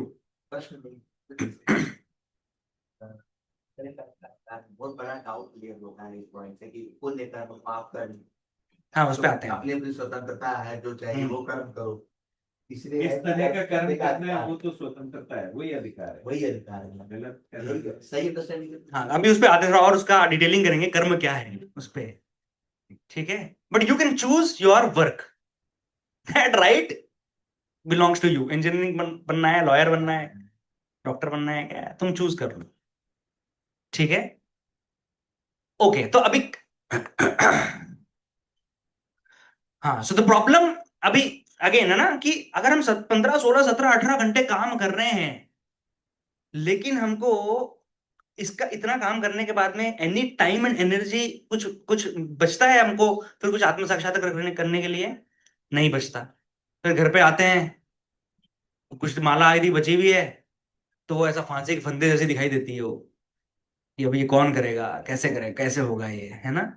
And there is no energy left to read scriptures, to associate with devotees. इतना काम है, मॉर्निंग प्रोग्राम में नहीं जा पा रहे हैं क्योंकि रोज रात को जाके जाके काम कर रहे हैं।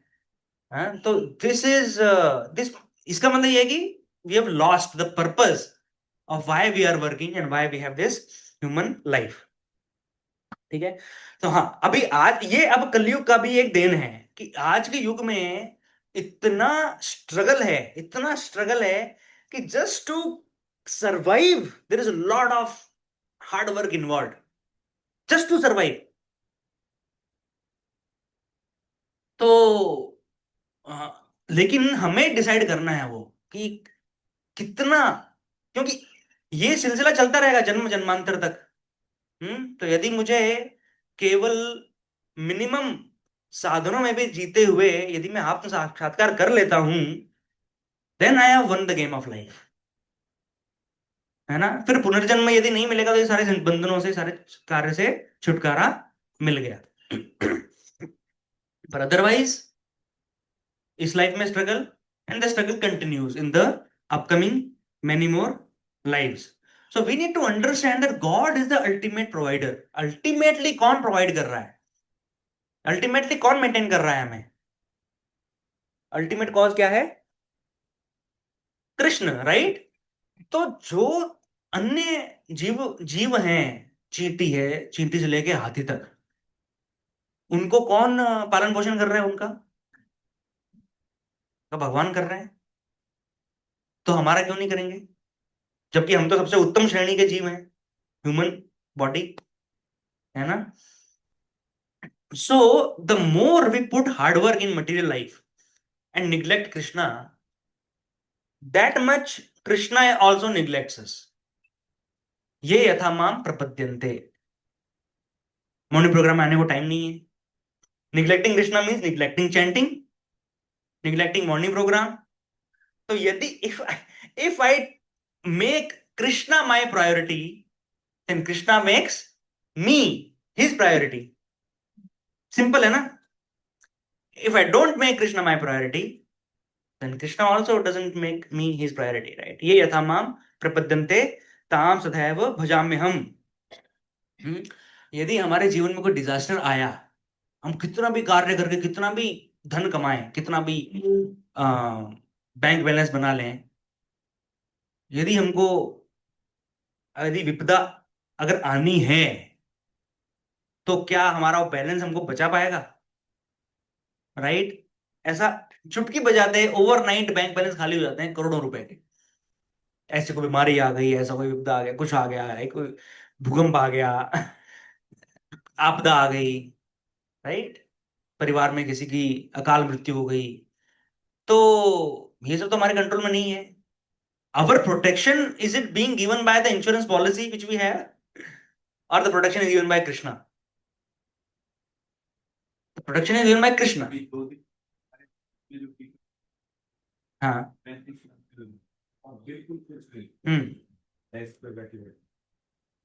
वो 35 years old यंग प्रभु जी के ऑफिस में किसी की मृत्यु हो गई, डेस्क पे, ऑफिस में, मे बी कार्डियक अरेस्ट और समथिंग। वो वाल कोई होता है, हाँ, फंक्शन करना इमीडिएट बनता है, some blockages उसके पास लेके declared it। तो कितना भी कुछ हम कर लें, परंतु अल्टीमेटली प्रोटेक्शन तो कृष्ण ने देना है, right? So then we should focus on prioritising Krishna, prioritising seva, prioritising the morning programme, the chanting, the association of devotees, है ना? कि हम अपने जीवन में इतने उलझे रहे, अपने परिवार में, जॉब में, प्रभु जी आज ये काम है, प्रभु जी कल वो काम है, प्रभु जी ऐसा करना है, प्रभु जी वैसा करना है। हाँ ठीक है, तो प्रभु जी का कुछ नहीं जा रहा है मतलब प्रभु जी क्या करेंगे उसमें? भक्तों का संग तो आगे बढ़ता रहेगा, राइट? भगवत गीता आगे चलती रहेगी, समय निकलता रहेगा, और हम यदि अपने काम प्रायोरिटाइज करना चाहते हैं तो करते रहें। Step, the step towards Krishna we need to take, and Krishna is standing there with open arms, right? Now BCC is only 2 kilometers from Pimpla Sadagar. How many of us are going for morning program? सुबह के भक्तों के साथ में जप करना should be the topmost priority of life, not of the day, of life. भक्तों के साथ में सुबह जप करना टॉप मोस्ट प्रायोरिटी होना चाहिए जीवन का, परंतु वो नहीं हो पा रहा है, तो फिर तो समय तो बढ़ रहा है ना आगे। So then when will we do it? कब आएगा वो समय? इतना कार्य और इतना परिवार, इतना कॉम्प्लेक्स हमने जो बना लिया है, तो उसका रिजल्ट है ये। तो we need to see the how do I simplify my life in a way that I can devote the important time to Krishna. That time is not compromised.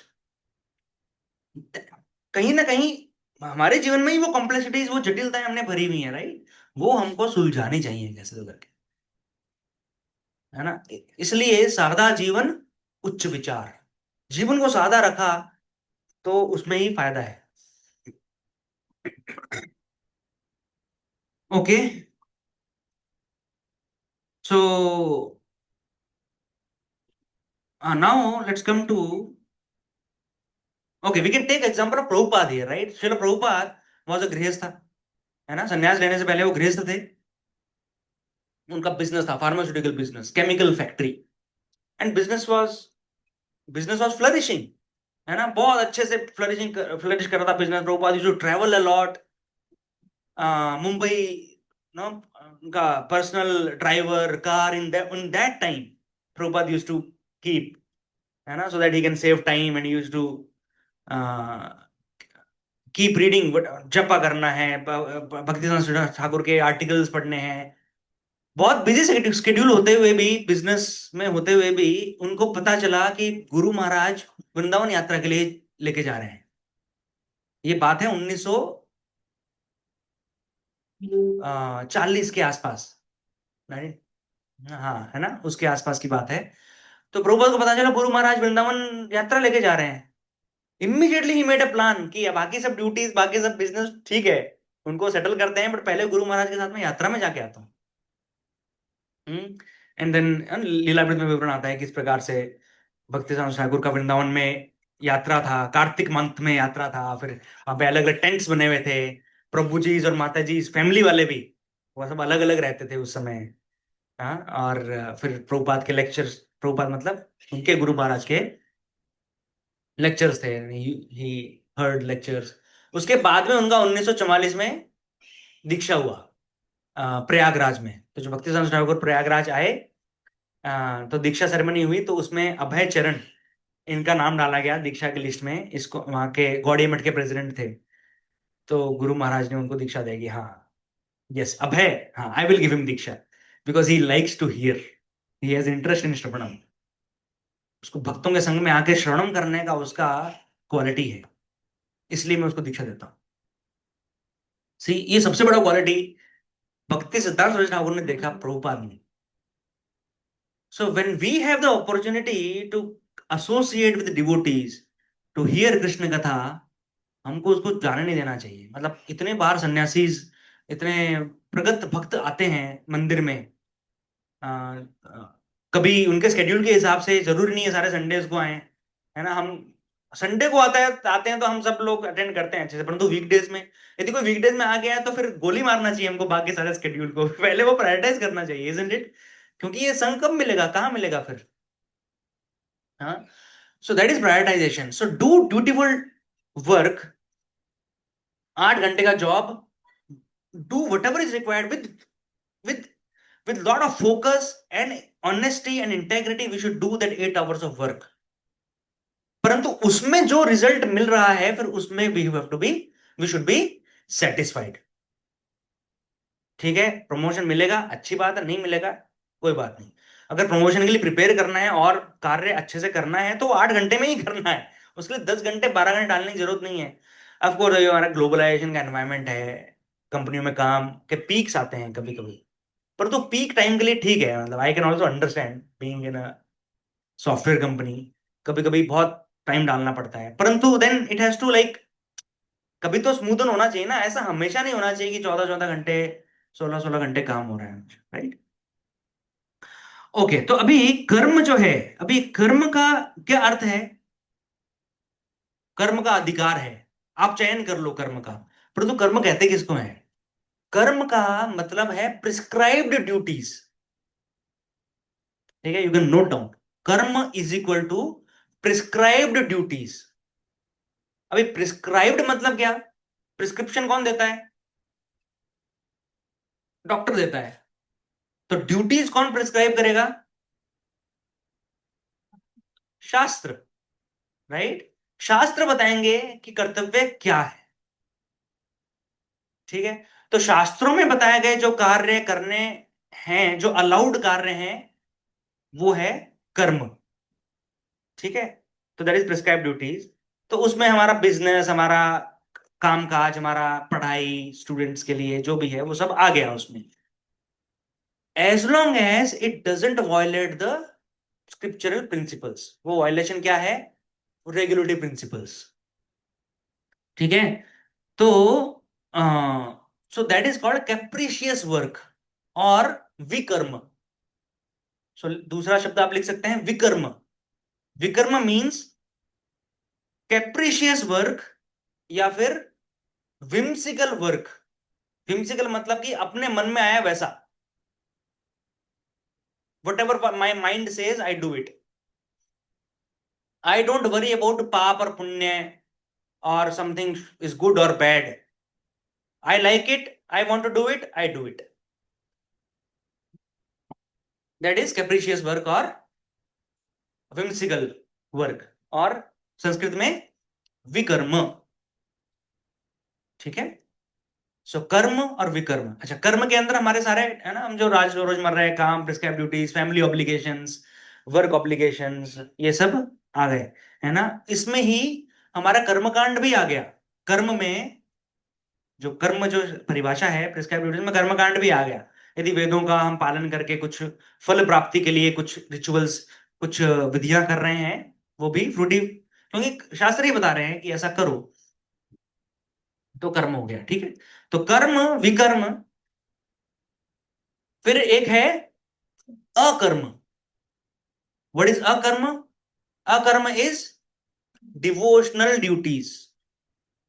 That is बुद्धि योगा, जो ये section चल रहा है. तो भगवान यहां पर कह रहे हैं, अच्छा हाँ, यहां पर भगवान अभी भक्ति योग पे आए नहीं है, केवल अभी निष्काम कर्म की बात कर रहे हैं. बट डिवोशनल अकर्म मीन्स डिवोशनल ड्यूटीज, वो योग है. जो हम योग करते हैं, जो हम भगवान की सेवा के लिए कुछ करते हैं, वो अकर्म है. उसका ना तो पाप मिलता है ना पुण्य मिलता है. वो हमारा आध्यात्मिक संचय होता है. Devotional credits, eternal bank account. ये ऐसा बैंक अकाउंट है जो कोई छीन नहीं सकता हमसे. हम यदि कहीं जा रहे हैं, हमारे पास में पैसा है, धन है, चेन है, कोई छीन सकता है, कोई डाका डाल सकता है. पर जो आध्यात्मिक संचय है, ये कोई नहीं छीन सकता. हाँ, कोई रॉबरी नहीं कर सकता है इसकी, और ये जन्म जन्मांतर तक हमारा बना रहेगा. राइट. दैट इज अकर्म. परंतु इस श्लोक के अंदर अकर्म की बात नहीं हो रही है. ये मैंने सिर्फ कॉन्टेक्स्ट को कंप्लीट करने के लिए बताया है. इस श्लोक के अंदर एक और बात हो रही है, वो है इन एक्शन, या जो जो अकर्म यहां पर बताया गया है ना, अकर्मणी, वो डिवोशनल ड्यूटी वाला अकर्म नहीं है, वो है इनएक्शन. तो you have to be careful. ये संस्कृत है, एक शब्द के मल्टीपल मीनिंग निकलते हैं.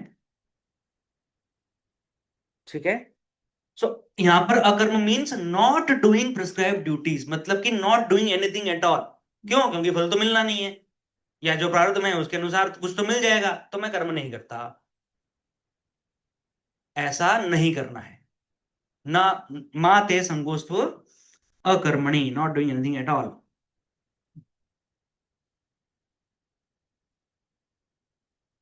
ठीक है. Any question so far? Yes professor. तो संप्रदाय वाले कर्म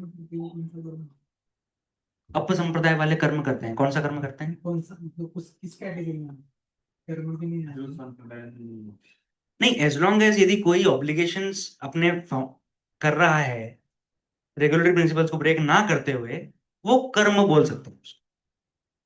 प्रिस्क्राइब ड्यूटीज मतलब जो कोई आध्यात्मिक जीवन में नहीं कर रहा है कुछ भी, अपना केवल परिवार संभाल रहा है, नौकरी पे जा रहा है, in general people in general वो कर्म कर रहे हैं. एज लॉन्ग एज उनका कर्म से meat eating, intoxication, illicit sex या गैम्बलिंग जैसा कार्य नहीं होता है, डायरेक्टली या इनडायरेक्टली. है ना. यदि कोई बूचर शॉप खोल के बैठा है कि यही मेरा ये कर्म है, मैंने कर्मण्यवाधिकारस्ते, मुझे अधिकार है अपना कर्म चयन करने का, तो मैं मांस की दुकान खोल लूंगा, पोल्ट्री फार्म खोल लूंगा, अंडे बेचूंगा, तो वो कर्म नहीं हुआ. वो क्या हो गया?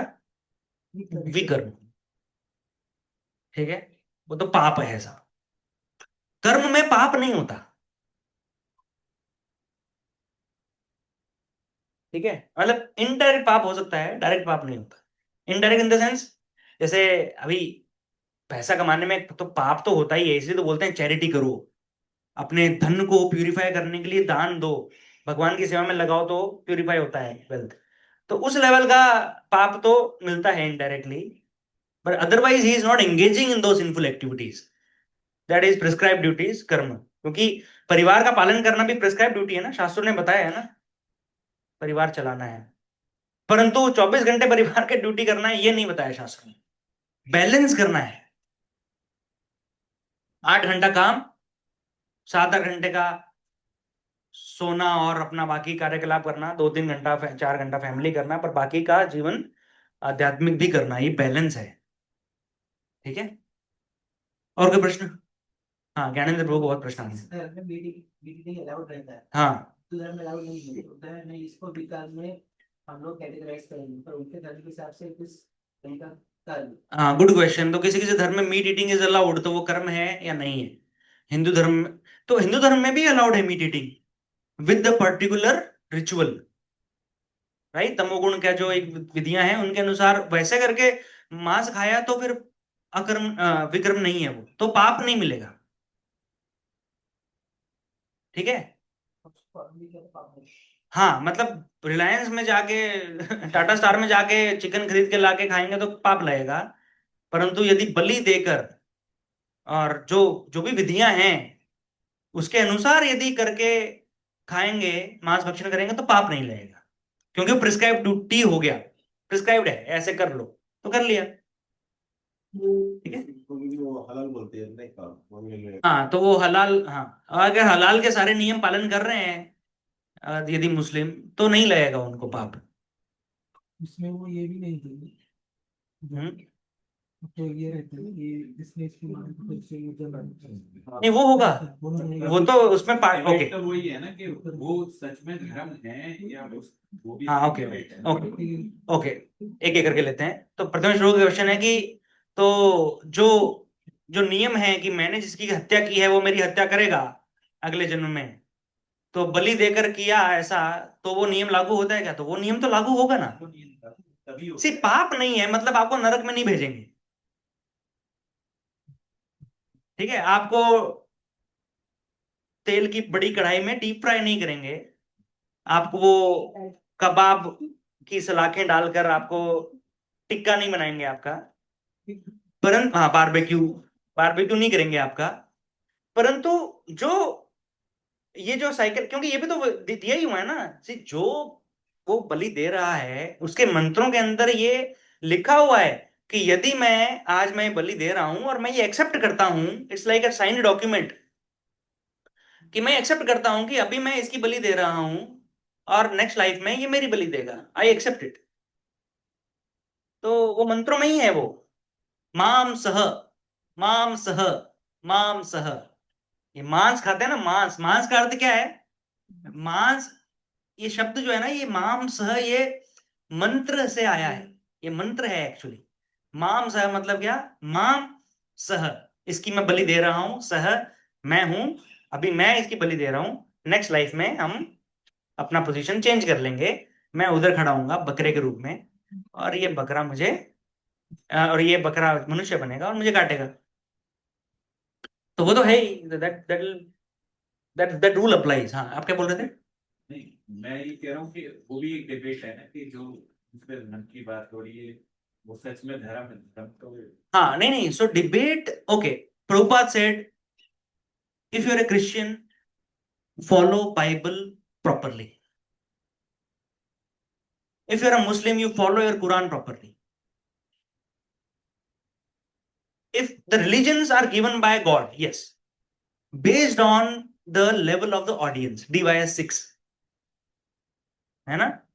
तो यदि एक मिनट, तो अब हाईएस्ट लेवल पर, इसीलिए तो हिंदुइज्म में भी तमोगुण रजोगुण सतोगुण के पद्धतियां दी हुई है ना, क्योंकि आप सबको एक लेवल पे एक तराजू में नहीं तोल सकते, सबको एक लेवल पे आने का नहीं एक्सपेक्ट कर सकते। तो जो जहां पर है उसको उसके अनुसार धर्म दिया गया है, यदि उस धर्म का पालन वो ढंग से करेगा तो उसका आध्यात्मिक उन्नति होगी, नहीं करेगा तो नहीं होगी। यस, शीतल माता जी।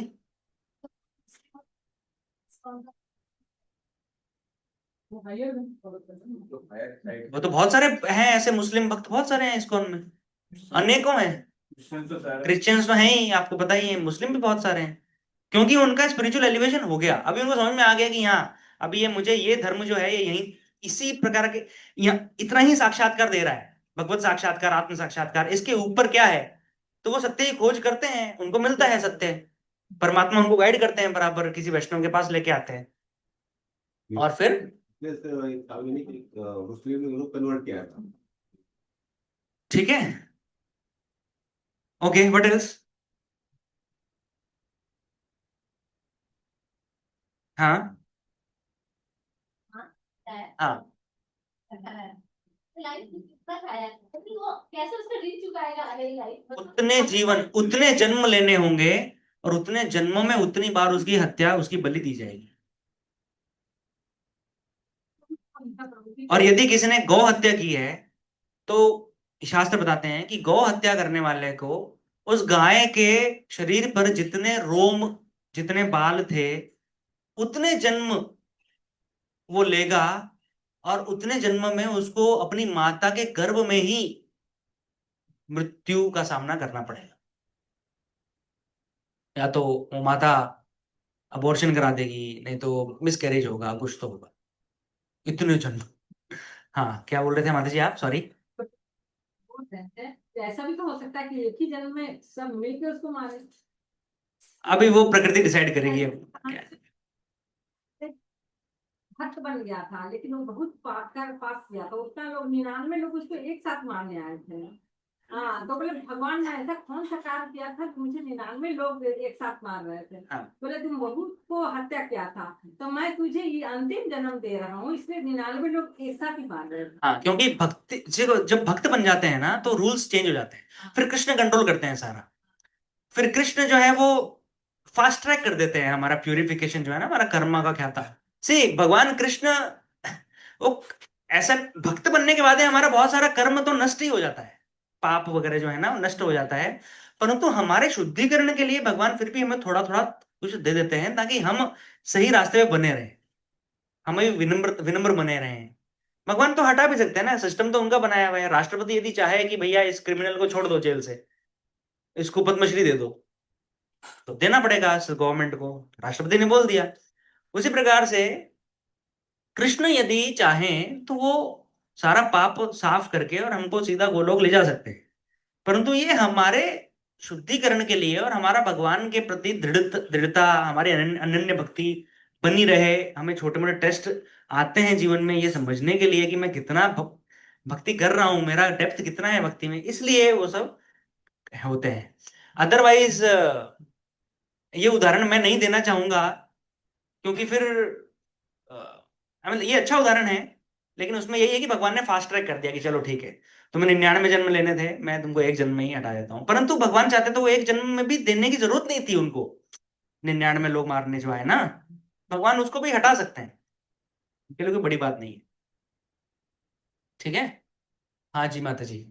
और पहले जो ये खाया था भी खाया होता है और हाँ। बाद में भक्ति में आ गए हाँ, तो वो भी अगले जन्म में ऐड होता है क्या? देखिए हमारा जो पाप और पुण्य का जो खाता है ना, वो हमारा आत्मा के साथ बना रहता है, वो जन्म के ऊपर आधारित नहीं है। वो तो आत्मा क्योंकि अजर अमर है ना। और इसी प्रकार से हमारा आध्यात्मिक जो संचय है, जो भक्ति के जो हमारे संचय हैं, वो भी हमारे इटर्नल हैं, हमेशा बने रहेंगे। आध्यात्मिक संचय कभी नष्ट नहीं होते। पाप और पुण्य नष्ट किए जा सकते हैं प्रकृति भगवान के द्वारा। यदि मेरी भक्ति सिंसियर है, यदि मैं भक्ति अहेतुकी कर रहा हूं या कर रही हूं, मेरा कोई हेतु नहीं है भक्ति करने के लिए, मैं भगवान से कुछ चाह नहीं रहा हूं, तो फिर भगवान जब उनका जब समय आएगा, जब उनकी इच्छा करेगी, तब हमारा पाप पुण्य समाप्त कर देंगे। ठीक है। तो भक्ति में आने के बाद में हमें पाप और पुण्य का टेंशन नहीं लेना चाहिए। पहले जो खाया था वो हाँ। फिर अगले जन्म में वही हो जाना। और पहले खाया हुआ मतलब पाप पुण्य ना, पहले के पाप है ना। तो एक बार भक्ति में आ गए ना, तो अभी हमको केवल अहेतुकी भक्ति पे ही फोकस करना चाहिए। और रक्षिष्यसि इति विश्वासो, कि भगवान कृष्ण मेरी रक्षा करेंगे, ये विश्वास के साथ में हमको आगे बढ़ना चाहिए। आगे जो पीछे जो हुआ तो हुआ। वाल्य गौड़ राक्षस थे, राक्षस नहीं है, ये थे डाकू थे, राइट। वही वाल्मीकि बने बाद में, क्योंकि वो भक्त बन गए, साधु बन गए। और पीछे कितने उन्होंने हत्याएं की, कितने जानवरों का नाम, मृगारी का उदाहरण आता है श्रीमद् भागवतम में, है ना। तो हमें भगवान की भक्ति, भगवान हटा सकते हैं पहले का पाप पुण्य सब, है ना। परंतु हमें भक्ति इसलिए नहीं करनी है कि मेरा पीछे का सेटल कर दो भगवान, है ना, क्योंकि वो अहेतु की भक्ति नहीं हुई, वो मोटिवेटेड भक्ति हो गई। भगवान के पास मोटिवेशन से नहीं जाना चाहिए, इसको भक्ति कहते हैं, ठीक है। और मोटिवेशन के साथ जाएंगे तो सकाम है, वो सकाम कर्म है, वो भक्ति योग नहीं हो, वो सकाम कर्म योग हो गया, ठीक है। उसका और विश्लेषण अभी तीसरे अध्याय में होगा, कर्म योग में कर्म और किस किस प्रकार से क्या क्या होता है। परंतु अल्टीमेटली भक्ति हमें समझना चाहिए, भक्ति योग क्या है। अहेतुकी अप्रतिहता ययात्मा सुप्रसिद्धति, अहेतुकी है, अनमोटिवेटेड, मेरा कोई मोटिवेशन नहीं है भगवान, मुझे केवल आपके चरण कमल चाहिए।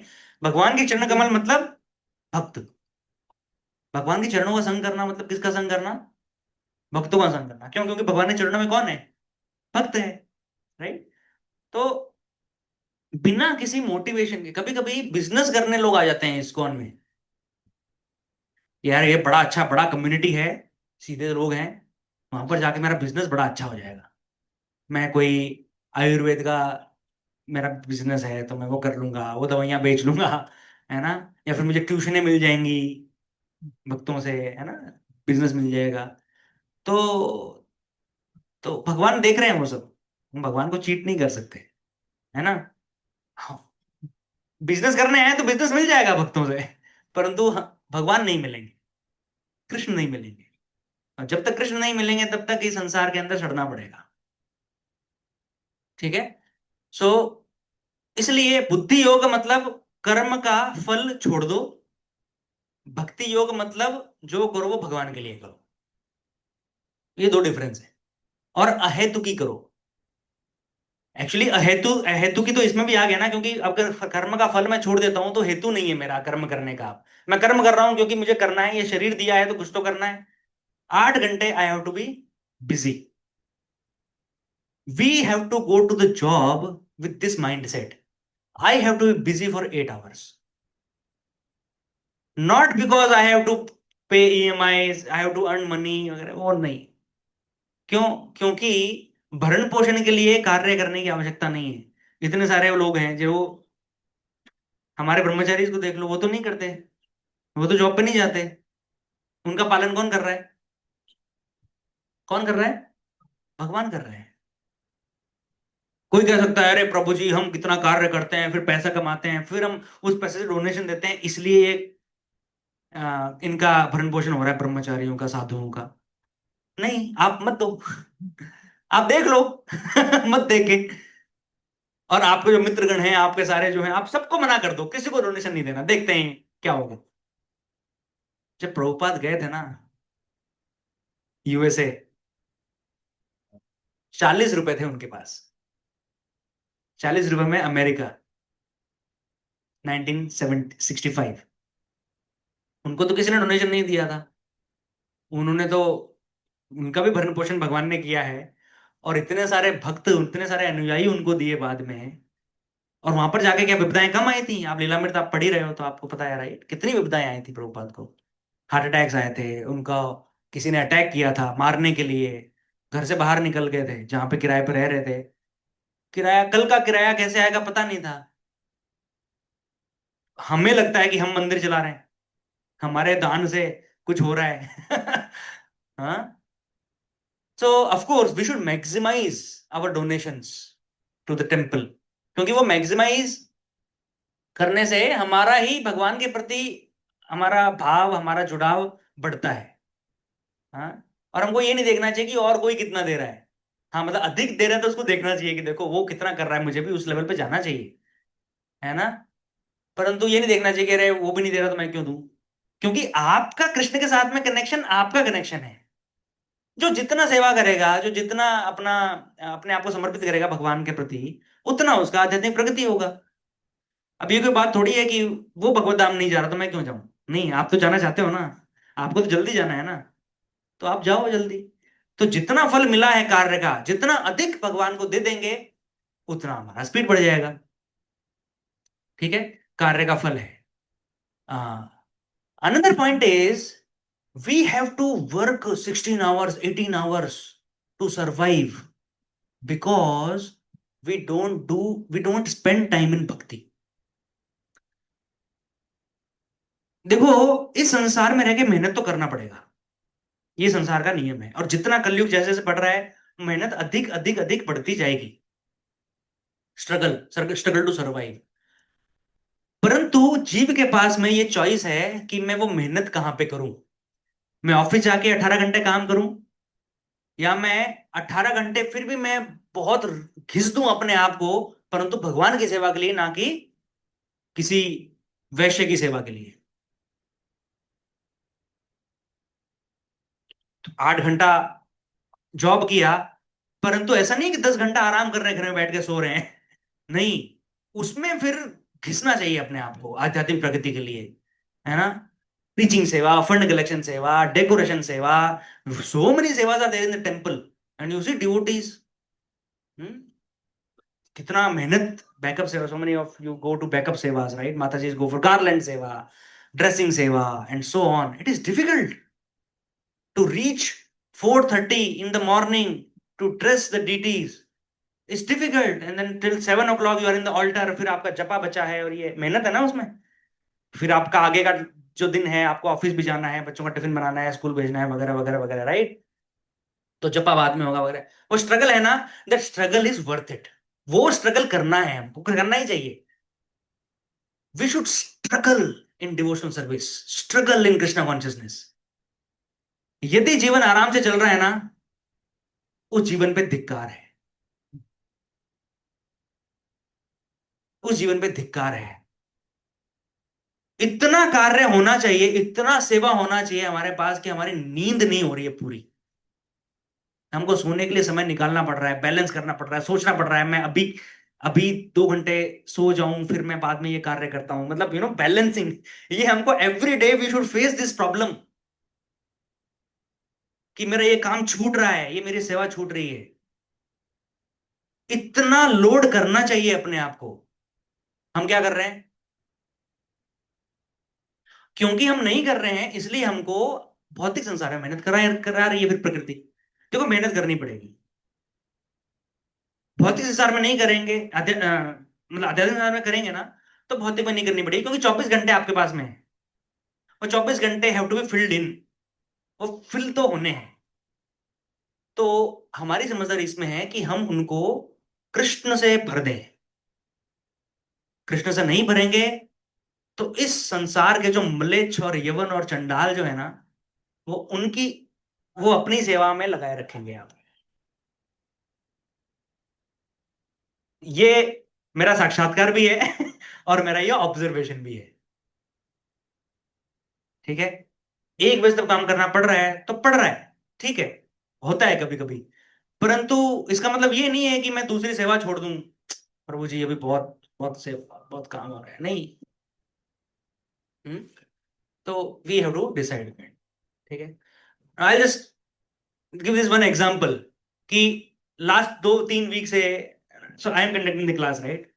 So I could have requested Abhagwan, can you please take the class? I'm very busy, and actually I am running very busy right now. मेरा भी रोज रात को 1 बज रहा है सोने में, रोज रात को 1 बज रहा है। हाँ, परंतु, और इस पिछले 1 महीने से चल रहा है। परंतु then my study of the scriptures and my doing Krishna katha और वो दैट ये स्टॉप्स। अगर अभय आएंगे, आई डोंट, तो इजी है ना, मुझे प्रिपेयर नहीं करना पड़ेगा। And now those who are preaching, you know how much preparation is required for a topic? How much preparation is required for a topic? 3 to 4 days. How many hours? 15 to 16 hours are spent to prepare 1 hour class. So will be easier. To prepare 1 hour class. 1 घंटे का class देने के लिए 15-16 घंटे का preparation चाहिए। तो मैं बिजी हूं तो मैं नहीं देता हूं ना क्लास, ठीक है, चलेगा, नहीं चलेगा। I have to force myself कि नहीं, I have to conduct the class, I will conduct the class. उसके लिए फिर 4 घंटे नींद होता है कभी कभी, ठीक है। ये शरीर जो है ना इसको आराम देने कोई फायदा नहीं है, क्योंकि इस शरीर को जितना चाहिए ना वो खींच लेगा अपने आप। 2-3 दिन 4 घंटा सोएंगे ना, 5वें दिन वो अपने आप गिर जाएगा, बोलेगा आप सो बेटा, ठीक है, सो जाओ, रिकवर कर लो, सर दर्द कर रहा है, ये कर रहा है, वो होता है, रिकवर कर लो, क्योंकि शरीर तो खींच लेगा, एक लेवल से ज्यादा आप नहीं इसके साथ में कर सकते, परंतु हमको ये करना चाहिए, लोड करना चाहिए।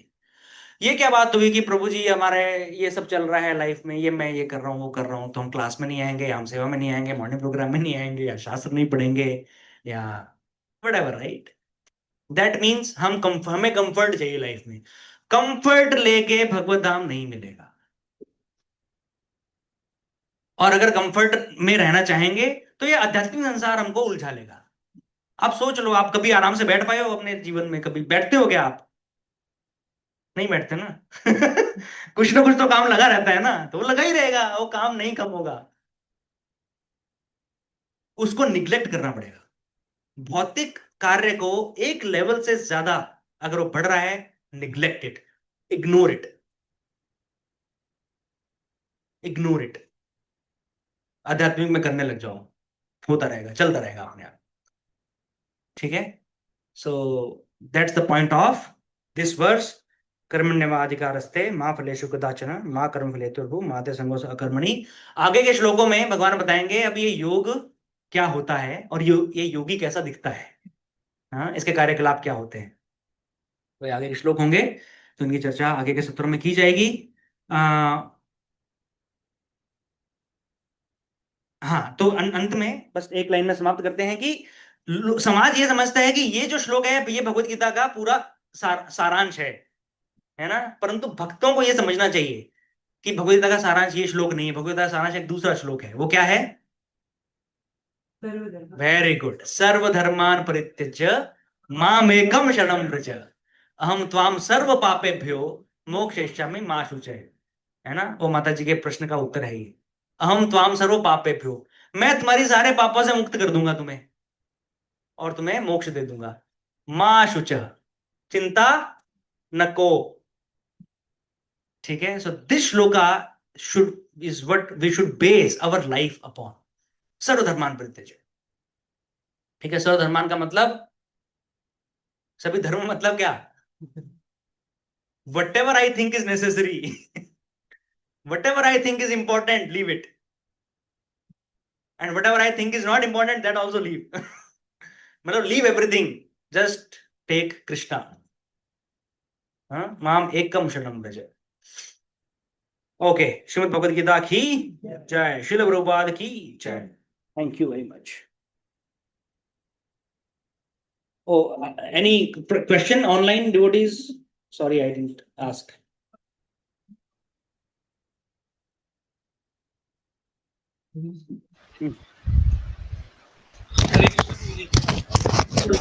हम एक एनवीसीसी का आउटिंग प्लान कर रहे हैं, you all are welcome, and this is done for DYS, the just graduated DYS batch of Prathamesh Prabhu and Vishal Prabhu.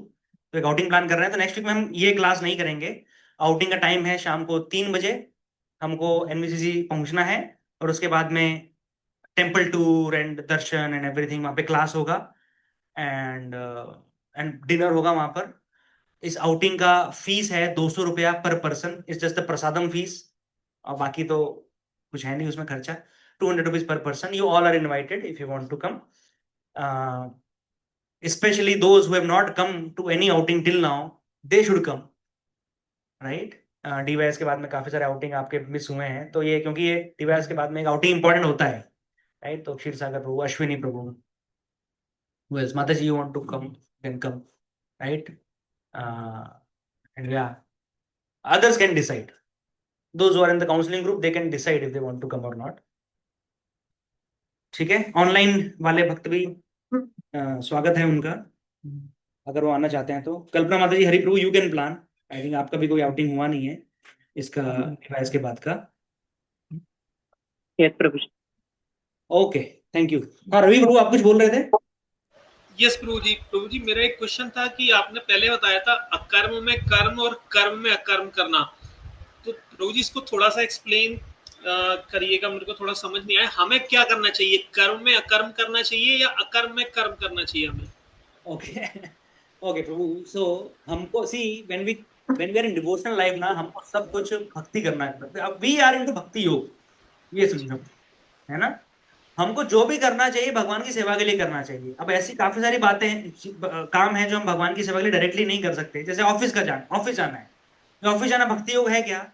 Office जाना भक्ति योग है यदि मैं 8 घंटे मन लगा के काम करता हूं और उसका जो फल है वो मैं भगवान के चरणों में अर्पित करता हूं डायरेक्टली या फिर इनडायरेक्टली, परिवार को भक्ति में लगाकर भगवान का बहुत सुंदर ऑल्टर घर में स्थापित करके और अपना आजीविका को कृष्ण कॉन्शियस कार्य में लगा के। ठीक है जी Prabhu ji. So that is what we should do. बाकी जो डेफिनेशंस हैं कर्म और ये सब की, वो एक सामाजिक डेफिनेशंस, मतलब एक साधारण व्यक्ति के लिए है कि प्रिस्क्राइब ड्यूटीज क्या होती है। ठीक है जी ओके। सुचिता माता जी, एग्जाम का क्या हुआ? एग्जाम का क्या हुआ? बहुत ही अच्छा प्रश्न सुचिता माता जी ने किया, एग्जाम का क्या हुआ। तो ये जो कल्प्रिट बैठे हैं ना यहाँ पे, ये 3-4, इन्होंने एग्जाम आगे खिसकवा दिया था। बहुत ही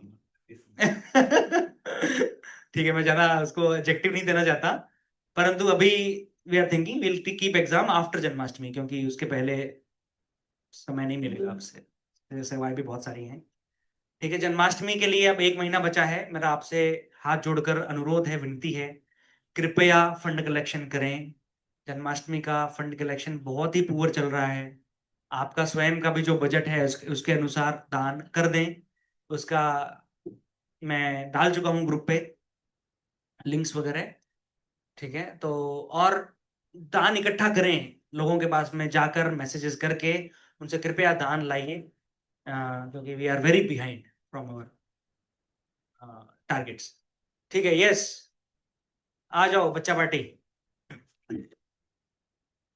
तो ओके, ये श्लोक का ना हमने परपोर्ट नहीं पढ़ा, हमारा रह गया ये, तो I think you read it on your own now and next week then will start the new shloka. ठीक है, आ जाइए। आप लोग नहीं आते हो तब तक मैं बोलता रहता हूँ, उससे पहले आपको आना पड़ेगा। ठीक है, हाँ। Let Krishna Balaram see you.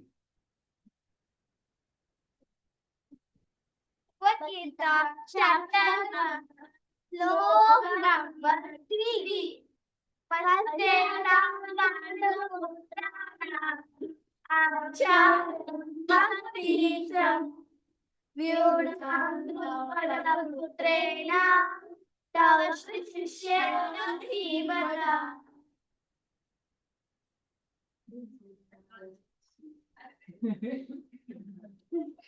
नहीं, आयुष नहीं।